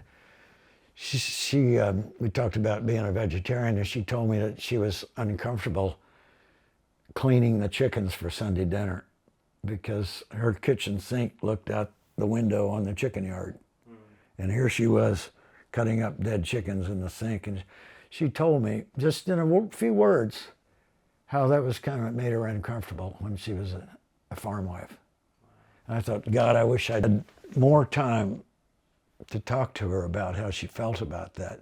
And then another time she told me, just apropos nothing, she said, if it wasn't for your dad, I'd probably be a vegetarian. My mother, who's a farm girl, she's a fourth generation farm family. Farm, daughter of pioneers. You know, what you're making me think about in respect to your mother's feelings about seeing the chickens and cleaning them, it makes me think about how many people, I know a couple of people who own concentrated animal feeding operations, like chickens in particular, who own those because they were inherited. Like whenever the person who allowed that on their property died, then the family inherits it, and now Exactly. they keep this going, and they're so grossed out by these operations that they won't eat chicken from those operations. Really? But they still eat chicken from other places. Is that right? Isn't that weird? I mean, isn't that just I don't That's funny when they have that that disconnect. face-to-face exposure to it, it ruins their appetite. Yeah. But when they can displace that, thinking of chickens from somewhere else, they don't have to see that. They don't have that Yeah. one-on-one experience of seeing them suffer. Yeah, it's like their mind's broken. It's yeah, it's fragmentation. Yeah, fragmented. The human mind is good at doing that, of separating things. I grew up doing that, putting things in a place. Mm-hmm. I loved the cats and dogs, but I could cut the balls off of a steer, you know, and not. These are like these are different things. This is okay, and this is painful. It's weird. Yeah. You know, and also something, you know, when people talk about dogs and all, it's like, and you said something about spending money on animals, taking care for them in ways that we didn't in the past. We also do that more than we do fellow humans. Like we might spend thousands on taking the dog to the vet, and the neighbor's trying to figure out how to pay their hospital bill. Yeah. You know, it's kind of a weird thing going on there too. There's quite a bit of that. Well, just another contrast, I was talking about the progress and attitudes about animals. When I was a little kid in the 40s, I was born in 1940, so I was 10 years old in 1950, right? So my early childhood was in the 40s. Wartime and real primitive farm culture. I mean, this is back when everybody still went to church, you know, and kids went to school at double desks with inkwells. I mean, primitive looking shit. My brothers went to a one-room schoolhouse. We had a view of wildlife, we call it. I don't like that word anymore. Wildlife, what does that mean? Well, that means non-domesticated animals. Animals that are still free. Free life, yeah. Free life. They were all varmints to us, except for maybe a songbird, you know. And farm boys would shoot varmints, they call them, on sight. Open season on possums, raccoons, squirrels, rabbits. Anything that wasn't a farm animal was a varmint, vermin. And they would just kill them and not even use them in any way, just kill them to get rid of them. I mean, we had a contingent in our farm community that wanted to shoot crows. They were crow hunters. And their thing was to go out in the woods and shoot as many crows as they could, just because they wanted to get rid of them. That mentality. Now, that's evolved into a concern for some even in rural areas, for some semblance of what ecosystems, diversity. You know, let's don't kill everything out there. And then gradually we had seasons, hunting seasons, where it was illegal to shoot a deer except for a month in the fall. Used to be farmers would shoot them all the time just to get them out of the field. So there's a little bit of, I wouldn't say it's a great leap forward, but yeah, little by little we're. I wonder if maybe some of your content, your books, do a better job than maybe we did here of expressing how this translates into something more meaningful in respect to benefiting humans, like moving in this appreciation for nature, how it benefits humans. Did you address that, like what we gain? Because this disconnect from nature might create a lot of anxiety in some way, and we benefit from forest bathing, from appreciating the birds. It stimulates the mind. It helps us maybe become more compassionate to each other and ourselves, and be at peace with simple things instead of all this plastic stuff that's just taking from the environment and destroying it at the same time. Yeah, this is really profound stuff to talk about, but essentially what I think is we've been brought up on a worldview of dominion in the biblical sense. God created everything and gave it to us on a platter, which has led to this human supremacist view that we can do anything we want. What's good about moving from where we are to this new place where we exploit less, where we live lighter on the planet, where we have a plant-based diet? I think it's important to understand what the prevailing worldview has done to us. The prevailing worldview is drilled into us by the Old Testament as well as the Greeks and the Romans, which is that we are supreme on the planet and we can do what we want with it. Even old Aristotle, who wasn't by any means a Christian, basically wrote that everything exists for the benefit of man. That's from the Greeks, some of our cultural heroes and ancestors. Then we get the Hebrew Bible, which tells us that God created everything for us. So that's the view that we've inherited. And the fallout from that is the climate crisis and mass extinction and a lot of violence in the world, where we feel like we can kill each other off in order to have this country's resources. Or in primitive times, when the Hebrews moved into the Promised Land, they found that there were people in the way who didn't worship their gods. So God said it's okay to wipe them out so we can have this area, the ancient Promised Land. Well, everybody did that. Hebrews weren't the only offenders. Every other powerful agricultural tribe felt like they had the right to expand their territory, to take over others' places so they could do better, be wealthier, be more powerful. And that's how empires were built. That's how the Sumerians built their empire, and the Egyptians, and the Assyrians, and on it goes in that part of the world. So it caused a lot of warfare, caused a lot of violence, and it created a culture that made all of that normal. It's normal to want more wealth and more power. And if it's at the expense of somebody else who doesn't speak our language or who doesn't look like us, the gods say that's okay. That's what we ought to do. So that's the culture that we've inherited. So if we move beyond that hateful, exploitative culture principle, the value that says it's okay for us to take everything we want for our benefit, if we move beyond that to an outlook on the world, a worldview that says, okay, we're actually one of many animals on the planet, and we ought to have a sense of that kinship. We ought to have a sense of that belonging here. We'd be happier on the planet if we were at peace with our animal cousins, rather than having this belief that it's okay to do violence to them, to kill them and dismember them. I think we ought to realize that we would be a lot happier without this burden of exploitation and the beliefs that it requires. If we have to eat meat, we have to kill animals. And if we kill animals, we have to believe that God wants us to do this. And we have to have a whole structure of beliefs that make that okay, so that it doesn't make us hurt and suffer to do that. We want to normalize that violence. And in doing so, we normalize violence all over the place.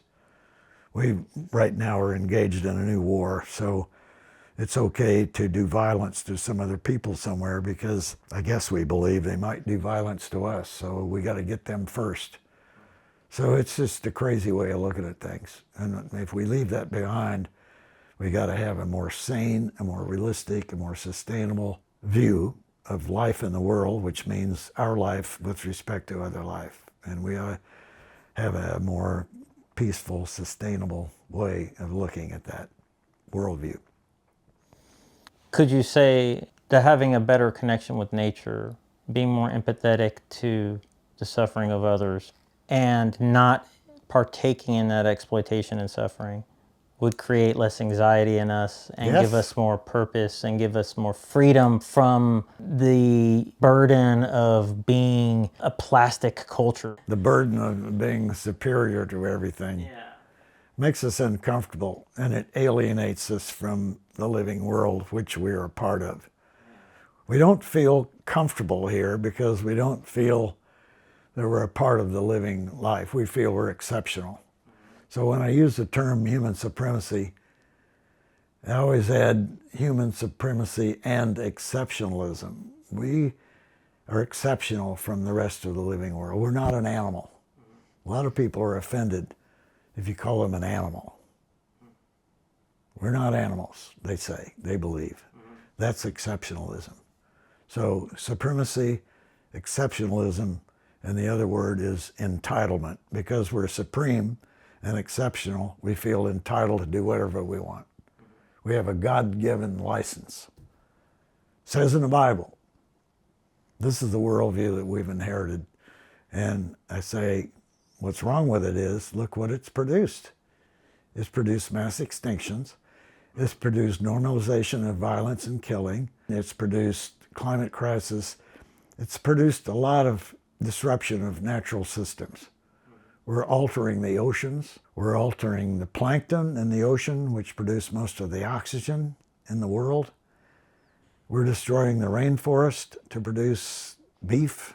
The rainforests are considered to be the lungs of the world because they are part of a great hydrological cycle of rainfall and rainforest ecology. We're doing this. We've wiped out the mangroves in the coastal regions to build resorts so that rich people can lie on the beach. Mangroves protect shorelines. They prevent erosion of the beaches and the dunes, and we're wiping them out. So, we're doing you could just make a list of the things we've done to alter the planet to make our lives, quote unquote, better. And then we have to say, wait a minute, are our lives better? Well, a piece at a time they might be better. We might have more swimming pools, but overall the planet is not getting better. And then the individual doesn't seem to have a better emotional status either, I don't think. Yeah. That's the malaise. Malaise is a word for uneasiness. Germans have a word, Weltschmerz, which translates to world pain, which I think is an interesting word. It means a sort of uneasy, sort of almost paranoid feeling that things are not right. We're a kind of a barely conscious, subconscious fear of the way things are. And it's probably because we are, as Freud wrote, Civilization and Its Discontents, one of his lesser known books. But he wrote, and the title says it all, Civilization and Its Discontents, that the crowding, the overpopulation, the machine age, the devastation of World War I, all of this shows that we're really kind of not completely comfortable and happy with what we've produced. And the French word is malaise, unease, bad feeling. And I think we're feeling it more and more. It's been sort of subconscious, just sort of an uneasy, not fully awareness, not totally aware, but barely aware. And I think it's becoming more and more aware, especially a lot of us who are vegans, animal rights people, environmentalists. We are much more explicitly, definitely aware of what we're doing to the other life in the world. Like, I almost feel like there needs to be somebody, though. I see what you're doing. You're painting the picture of where we come from, where we are, what's happening, what's happened, and how we got here and all that. But I just hope that maybe there's something out there that's normalizing a picture that's more ideal and demonstrating it through a way of living that doesn't have this angst and doesn't have, you know, all these problems. Do you have any of that in any of your work, or do you know of anything out there that does have that? Is there a community like that somewhere? Like a I'm hoping to have something there like are that. some attempts. Yeah. We have intentional communities. Yeah, yeah. You know, like what do they call themselves? Communes. Yeah, well, intentional living communities. Right, and you know, some of them are vegan. I know the famous one is the farm in Tennessee. Yeah, well, it's no longer, but yeah. Yeah, they've changed. Yeah, there's some attempts to do this, and they're good. They may help establish trends and norms and, you know, new technologies, ways of making tofu and vegan foods and things. Yeah, I think they're necessary. I think they're part of the movement. It seems like to me that would be the most important thing. Like, I think even Celeste Raoult says, you know, we can't really probably change the current system. We just need to create a better one for people to go to. Yeah. Well, that brings me into the whole discussion of the distinction between a cult and a movement. A cult is a bunch of people who are unhappy with the way things are. They feel overwhelmed and they can't really change everything, so they go somewhere and live the way they want to and sort of isolate themselves from the bigger world that they feel, you know, hopeless to change. And then a movement over here may have some of the same discontent with the way things are, and the movement actually tries to address the wrongs and make changes and make progress and formulate the future. So the animal rights movement, sometimes elements tend to be more cult than movement. I know people who just want to go somewhere and have a sanctuary. You know, they want to leave the world and just stay with their farm animals. It's nice, you know. Of course, I'd like that too. Well, what about having that to normalize it and demonstrate it and be inviting at the same time? I think that's the only justification.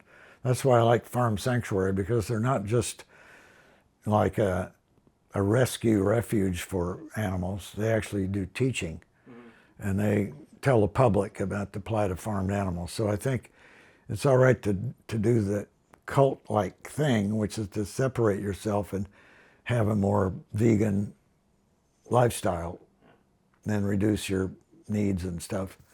But at the same time, you've got to educate. And I see farm sanctuary as one of the leaders in doing that and showing how to live. That's interesting. I do have a qualm with a lot of animal sanctuaries, which is really not where I was going with this. But you're right. I mean, that is what a lot of them do. They spend all their money, time, and resources to save on a few animals instead of, and then they become overwhelmed with that. I've seen it. And then they don't end up not bringing the community in, and they're not really having an impact for the return on investment is like overwhelmingly tragic. Well, Jeff, I had first-hand experience with that. Yeah. For a while in the 90s, into the 2000s, I was with a foundation, and we funded animal projects. In the earliest days, we funded sanctuaries, like the pig sanctuary, Gene Bauer's farm sanctuary, a lot of farm sanctuaries like that. A big cat sanctuary in Mississippi. Those were our grantees. And then we began to phase out of that to fund low-cost spay-neuter, because we thought we'd get more bang for the buck, so to speak, by preventing more suffering with the same amount of dollars. You know, we could fund an elephant sanctuary and have an annual budget of $1 million and only better the lives of maybe 3 or 4 elephants, which is laudable. I don't say it's wrong, but you know, as money is scarce, we wanted to address as much suffering as possible. So in the course of funding these sanctuaries, I saw one after another go out of business because the founders couldn't cope. They couldn't raise enough money. They couldn't get help. They were located remotely so that they couldn't do much education. The only place they could have land enough to have animals was some place in the middle of nowhere where nobody lives. Then they couldn't get good help. They couldn't get animal activist vegans to stay there and live there and do the shit work. And farm animal sanctuary had that problem upstate New York. They got to where they couldn't get enough vegans to do the shit work up there. And little by little, they had to actually hire help, locals. And the locals weren't always animal people, you know. They try to get them as animal friendly as possible, but the vegans were like overprivileged kids from the city who just weren't used to shit work, you know. They couldn't stay out there and get up at 6 o'clock in the morning and go feed the pigs. Anyway, I stayed there a whole summer. I saw it firsthand. And they had major problems with funding, major problems with keeping a workforce. And it could never get enough money and enough labor. And a lot of them would go out of business, and then what happens? You got a place where you've got dozens, maybe hundreds of animals with no place to go. Yeah. Yeah, I mean, I think the biggest impact that somebody can have is first and foremost getting their life right, where they're not exploiting animals, and then helping others realize that potential and normalize it and create that community, you know, and from there, I think we could probably grow the movement personally the best way possible. As far as like me personally, do I feel like I can do that within my community where I'm the only vegan basically? It's Wow. It's very daunting, and I do this sort of thing to kind of get me out of it. But you know, hopefully I can move somewhere where there's more like-minded people, and together we can empower, you know, invigorate each other. That's a fantasy I have, and I can't imagine where that is. I know there's an intentional community called East Winds down near Springfield, Missouri, southwest Missouri, almost to Arkansas. I've got some of their products. They make tahini and things like that. And I've always wanted to kind of check them out to see how. Yeah, and then there's places like in Ecuador, Costa Rica, you know, all those kind of places have a lot of people that are moving there and kind of starting their own little communities and things. They sound very dreamy, but... There's a great rescue project in Thailand where they have a lot of feral dogs. And this guy, like, I don't know how he does it, but he rescues and vets a lot of these street dogs. And I think he ends up placing them. Yeah, wow. Yeah, I mean, there's stuff going on all over the world. There is. Yeah, it's amazing. Another problem I have with sanctuaries, too, and this is kind of a vague thing, when they really do a lot of education that's successful with outreach, they create an illusion that things are okay with animals. They leave city people, visitors, with the feeling that, oh, this was nice. We got all these cows and pigs living the life. So it lets them forget about the suffering of the actual farm animals. So I say it creates the illusion that animal exploitation ain't so bad, you know. We got these animals living nice lives.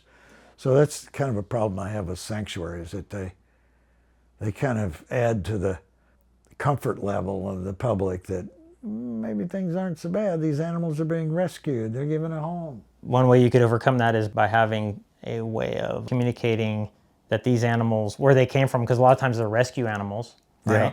And so you might tell a story behind them, you know, do a tour. And Well, they do that. Yeah. They always do that, but still, the overall sort of casual visitors, they're not going to think too much. You might get a family. I've seen them up there at Watkins Glen. They get a family to bring their kids out there for the weekend, and they do this kind of a zoo trip for them, you know. Oh, look at the baby calf, you know. Your books, in a nutshell, there's how many? 3? First was Animal Factories with Peter Singer. And then the next book, which came out in '93, was An Unnatural Order. That's by myself, An Unnatural Order. And it was revised and updated. There's a 2021 edition. from Lantern Books in Unnatural Order. And the latest one, which sort of supersedes all of that, it's a very small book, 100 pages, with references, called Madness, in which I very briefly, concisely summarize what cruelty to animals did to me personally, and how it made me an activist, and how it motivated me to write Animal Factories and all this other stuff. The future of phasing out animal slavery, moving toward a vegan lifestyle, a vegan outlook, and basically revising our way of living among the other life in the world. A better worldview, a better seeing ourselves in nature. That's what that book is about. And this is your wife? Linda. Linda, yeah. Yeah, she died in 1971, imagine that. She died at 25. Fucking, you know. Imagine that. Hodgkin's was a cancer of the lymphatic system, which destroys immunity. So they usually die of an infection, a pneumonia. And interestingly, it's the same disease that killed a lot of the AIDS victims in the 80s. Acquired Immune Deficiency Syndrome, AIDS. And they often died of, one of the things was a kind of pneumonia that was a fungal pneumonia. So those are the clinical details of that horrible. This is for you. Oh, wow, thanks. Who cares for the world, i.e. vegan? Does that say it? Nice. Does that say it all? Appreciate And it. there's the cover. You normally don't give them away. Very selective. When you become a writer, after a while you get very transactional. Yeah. It's like, what are you going to do for me? Nice. So I've had so many friends that express interest and then they don't read anything. So I say, well, fuck you, buy the book. But Awesome, thank you. I've given out lots of copies to, have you seen that chart? Our World Data, yeah, I've seen a lot of their stuff. We've had an explosion of the human population really in the last century or two. Wow. And there's me as a boy. Oh, cool. Not a great photograph, but, and then of course there's lots of references for those who want the academic bullshit. Put that with your stuff. So these are taken when you were with Singer? I'm not sure when exactly, no. Pictures taken with Singer was probably as early as 1973 because it took him a year or two to write the book and then it came out in 75. So we must have made the trips to the veal farm. He took the pictures then that went in Animal Liberation. These were taken in the late 70s when I went on my own with a photographer to do the pictures for Animal Factories. This is the guy, J.A. Keller. Yeah, this is a particularly good image. This is a veal calf place. That's horrible. They take them from the mothers so we can use the milk and then... They keep them there for about roughly 14 weeks, which is about as long as they can keep them before they start dying of anemia. The purpose of confining them is to make them anemic. So that the Meat's tender? meat was white. Oh, okay. There isn't red meat, it's a white meat. And do they only do that to the male cow? Yes, the right, the right. bulls? Typically the dairy keeps the females to replace the cows, veal calves. That's a particularly good picture where they look on that calf's face. Does that look like misery or what? And the other ones around it look collapsed. Oh, they're so weak. Yeah, if they lived much longer under these conditions, they'd start dying like flies. So this is about the max for a veal calf. And Probably come necrotic and less desirable to meat. those chickens are seconds away from having their throats cut. They hang them on these chains. Yeah. This is where they get their throats cut. They just come in the door. Okay, so they're alive in this other picture. Yeah. And then they get their throats slit. Their heads dip into a bath that kind of shocks them. It doesn't stun them. Wow. It's a lie that they're stunned, which means unconscious. Basically, the electricity sort of zaps them, kind of like a stun gun thing, which shoots electricity. They're still conscious, but kind of paralyzes the muscles. So their head hangs down and hits the blade that cuts their throat. Looks like you got some stuff in the back here. Killing room broiling process plant. Wow. Yeah. And then there's that. That's the next step. They're defeathered.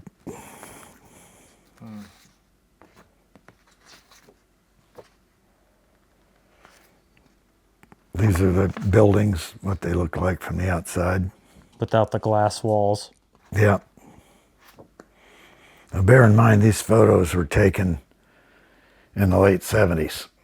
Wow. How long ago was that? 50 years ago? Yeah. But they're If you saw these today, they'd be 10 times that size. not much different, just bigger. Just larger, yeah. Broilers, turkeys.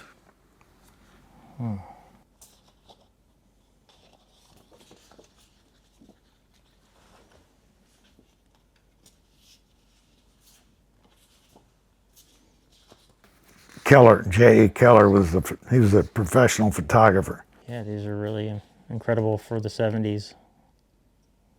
He probably couldn't even see what he was really taking because they didn't have the cameras back then didn't really show you. He wasn't even he wasn't an animal person yet. He was just a friend of a guy that I knew.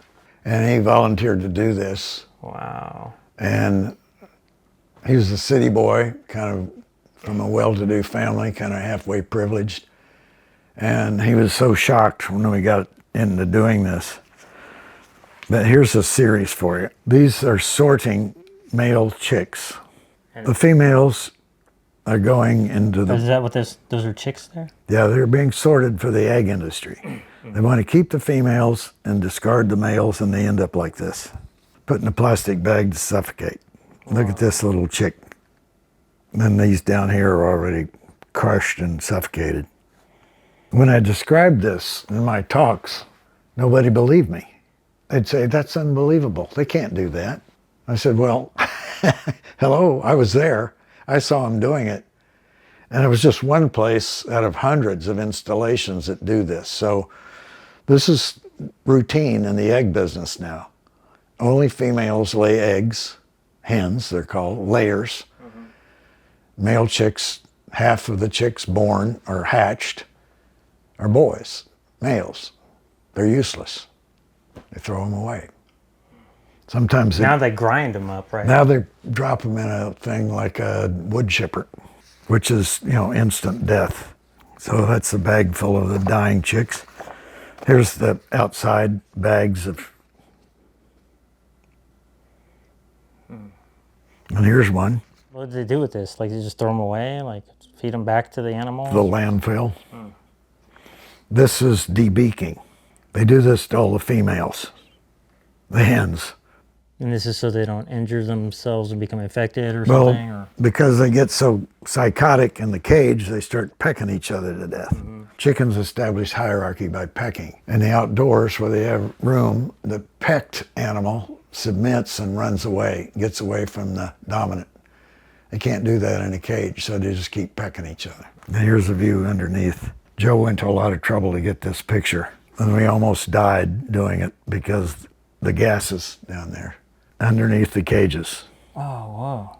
There's another picture that's coming up of the rows of shit down there. I don't know if I've got them all here. These are rabbits right here, right? Rabbits. Wow. Anyway, maybe we'll find it. Rabbits in factory farms. That's what a caged hen looks like after a few months in the cage. These are all pictures in animal factories. And there's probably how many birds in here? Oh my God. This room, at least 30, 40,000 hens, as much today as 70, 80,000 birds. Cages are stacked 3 and 4 high, the length of the building. And there's 5, 6, 7 birds per cage. They only last about a year in there, and then they're burned out. You know what they call them? Spent hens, because they are spent. Something else in it. This was taken at a dairy farm. Some of the calves that are born on the dairy farm, they don't survive long. They die within days. They mass produce them so much This was a well-known dairy in New England, Cumberland Farms, and they advertised their milk, this wonderful milk, but they don't show this.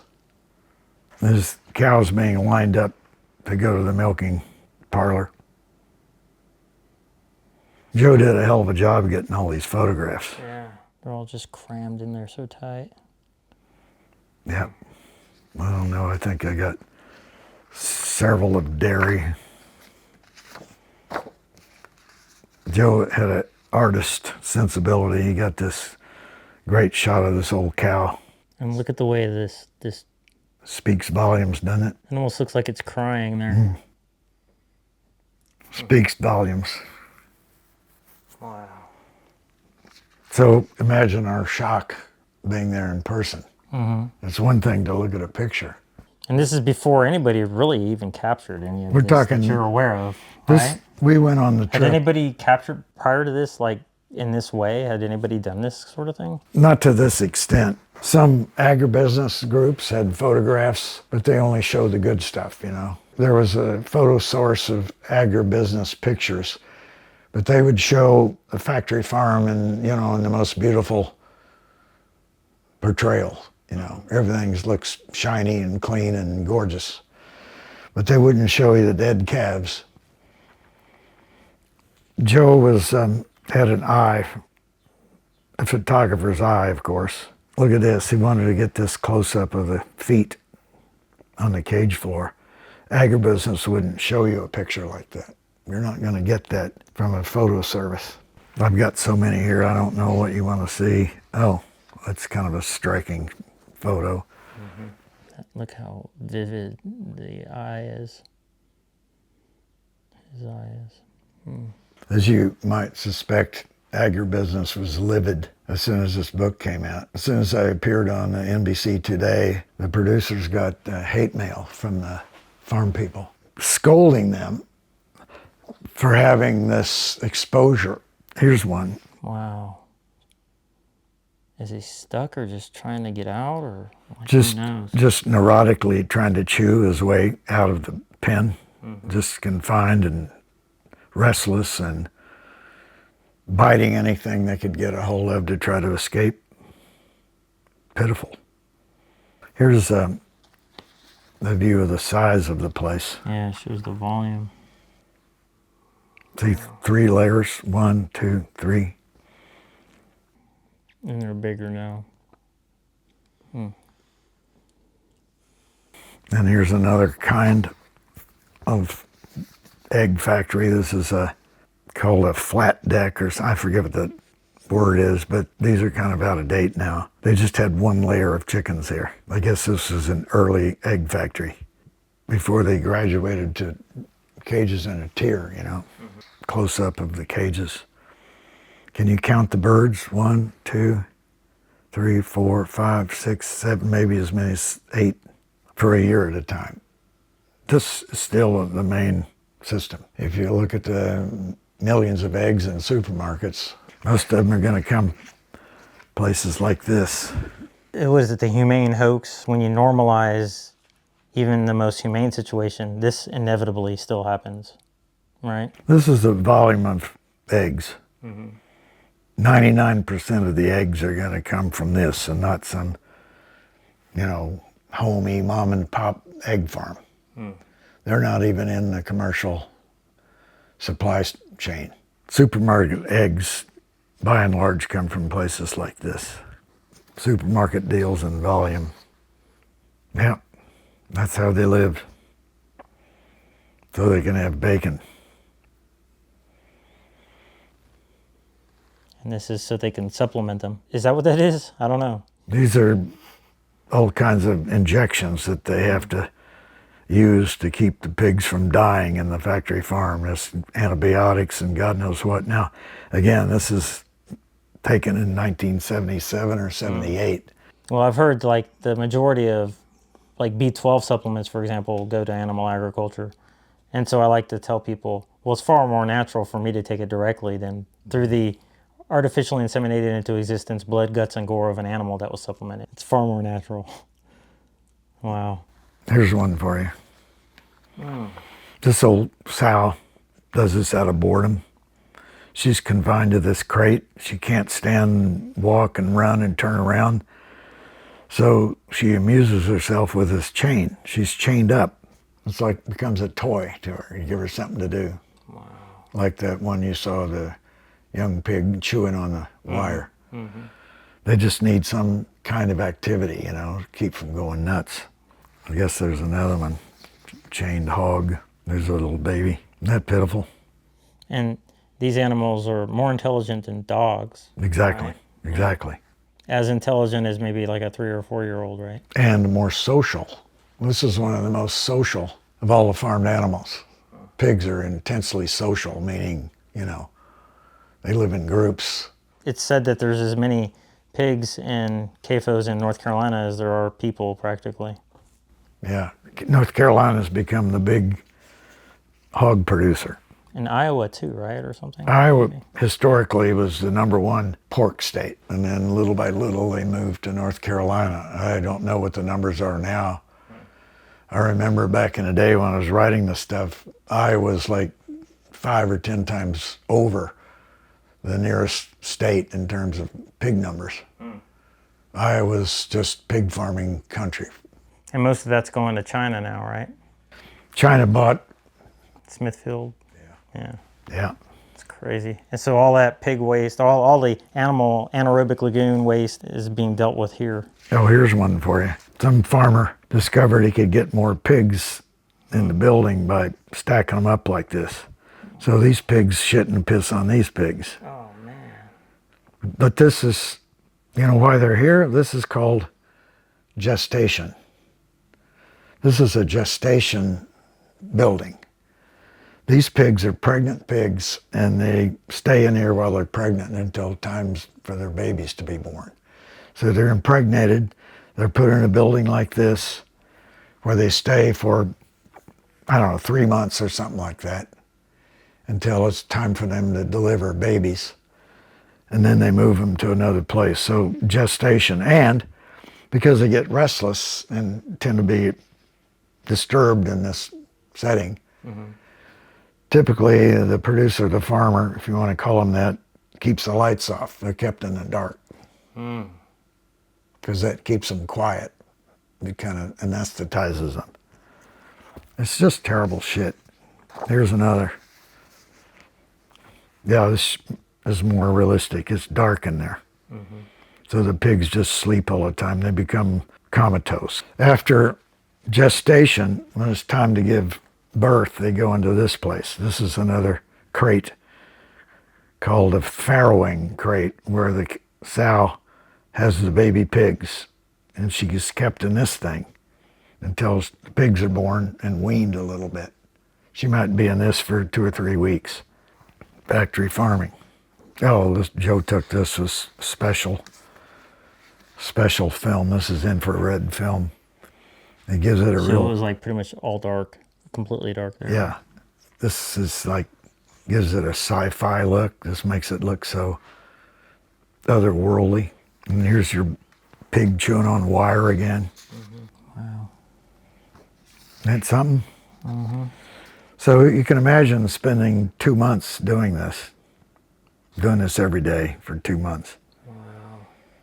It was horrendous, but And how did you get in these places? well, this is in the mid-'70s. Factory farming hadn't been effectively exposed yet.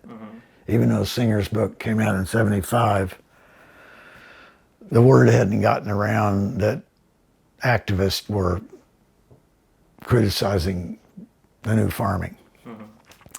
So when it came time for us to go to a factory farm, I knew the name of the place, the owner, and the location, and I would track them down in the phone book and call them up.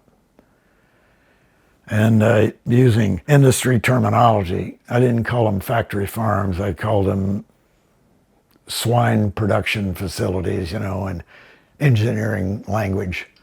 Use the nomenclature. Yeah, Yes, like confinement agriculture, intensive husbandry. They use all these words interchangeably. So I would say I'm writing a book about the cutting edge technology of farming. and we're looking at state-of-the-art farming systems. And yours was pictured in Hog Farm magazine in July. And I took note of it, and I thought if you were willing, we'd like to come look at it and maybe take some pictures. Mm-hmm. And they were proud of the places. They took a lot of pride in being able to raise a large number of animals in a small place.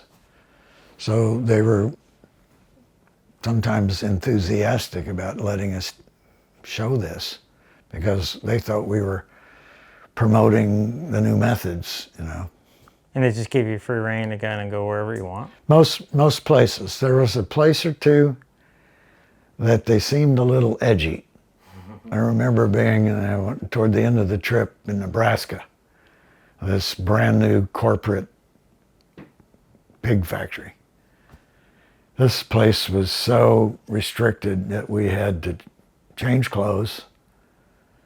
We had to take a shower, we had to wash our hair, we had to put on a special suit and booties to go in where the pigs were, because they're worried about germs, they're worried about infections. Mm-hmm. If they have an epidemic in there, like all the pigs die like overnight.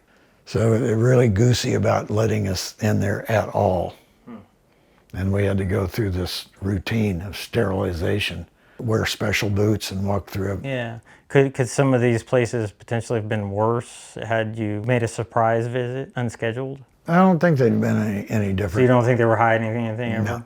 Wow. I didn't get any sense that, I don't think they had any idea that there was anything to hide. Mm. That last place just seemed a little edgy about why are these guys taking so many pictures, you know, like, what's the deal here? They were kind of like, and the men in there were staff, they were employees, they weren't owners. Where I went to a farm that was owned, like one of these, the farmer felt semi-comfortable showing us their property they were proud of. But when we were in the corporate place, they were kind of worried about what the bosses might think. Oh my God, are we making a mistake letting these guys in here? And these are sheep. Sheep, yeah. So many different kinds of animals you were able to see. These photos circulated in the movement for years. Right after the book came out, I had every animal group that you can think of were pestering me for prints. And they took the prints and they put their own name on them. Oh. A lot of them didn't even give credit to Joe Keller, the photographer. That's not cool. That's what they do.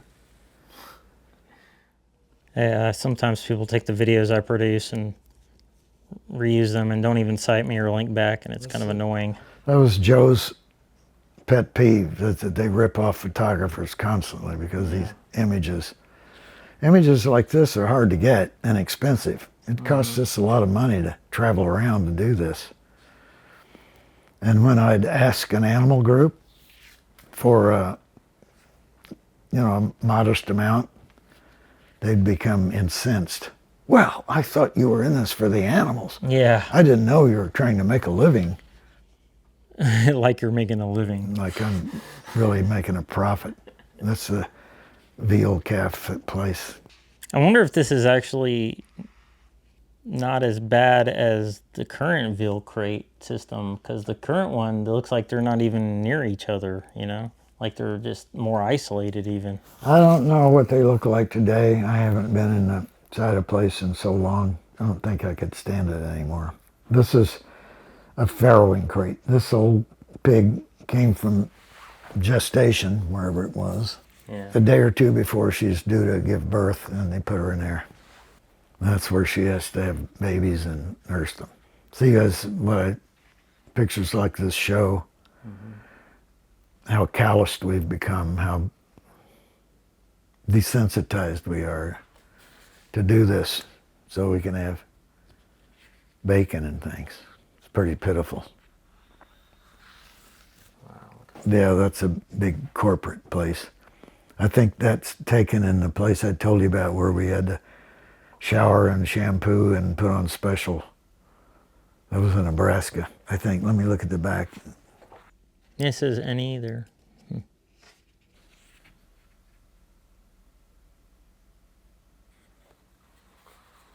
Something, isn't it? Yeah. Wow. You can't imagine what it smells like in there. No doubt. You can't describe that in a book. What's Keller doing these Oh days? my God, he passed away 6 or 7 years ago. Did he ever become vegan? I think he died. Yeah, he and his partner, Miriam, New Yorkers, they lived in Portland, and I'm sure they became vegan. I know she did, Miriam. That name sounds familiar. Miriam Allo. You would know her from a thing she did with Victor Schonfeld called The Animals Film, which came out in the 70s.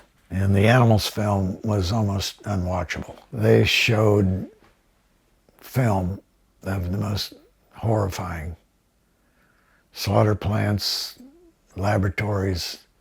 I mean, people said it was a really explicit documentary called The Animals Film, and it was narrated by the actor Julie Christie.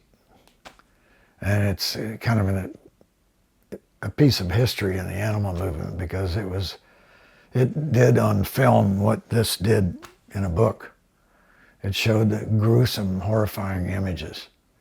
Wow. And it got a lot of exposure, but then it didn't, because it was almost unwatchable. I couldn't even watch it after a while. I mean, Kind of sounds like Earthlings or Dominion, maybe. they show the most horrifying stuff. And then people can't stand to see it, you know. What is that? That's in an animal agriculture college somewhere, doing experiments on feed conversion efficiency. They'll put a pig or a chicken or some animal in a chamber and do all kinds of measurements. How much feed goes in, how much meat comes out. They're really trying to improve the breed. And this is what they do. And this is an anaerobic lagoon, I guess. Yep. It's a low one. And if it was color, you would be able to see the red and just how grotesque it is. Yeah. And then this is, what is this? Probably injecting a growth hormone or something in a deer. Oh, there's another lab type environment, I suppose. Animal college, animal husbandry science, you know, trying to improve feed conversion ratios and all kinds of bullshit. Animal science, they call it. Manipulating the animal's body to get more product. It's unbelievable that you guys caught all these different types of environments. That's some feedlot somewhere. I don't remember where, but you've probably seen them. Yeah, it seems That's just to show the flow of shit. Just disgusting. Well, it's nice of you and heroic of you to come in here and do all of this.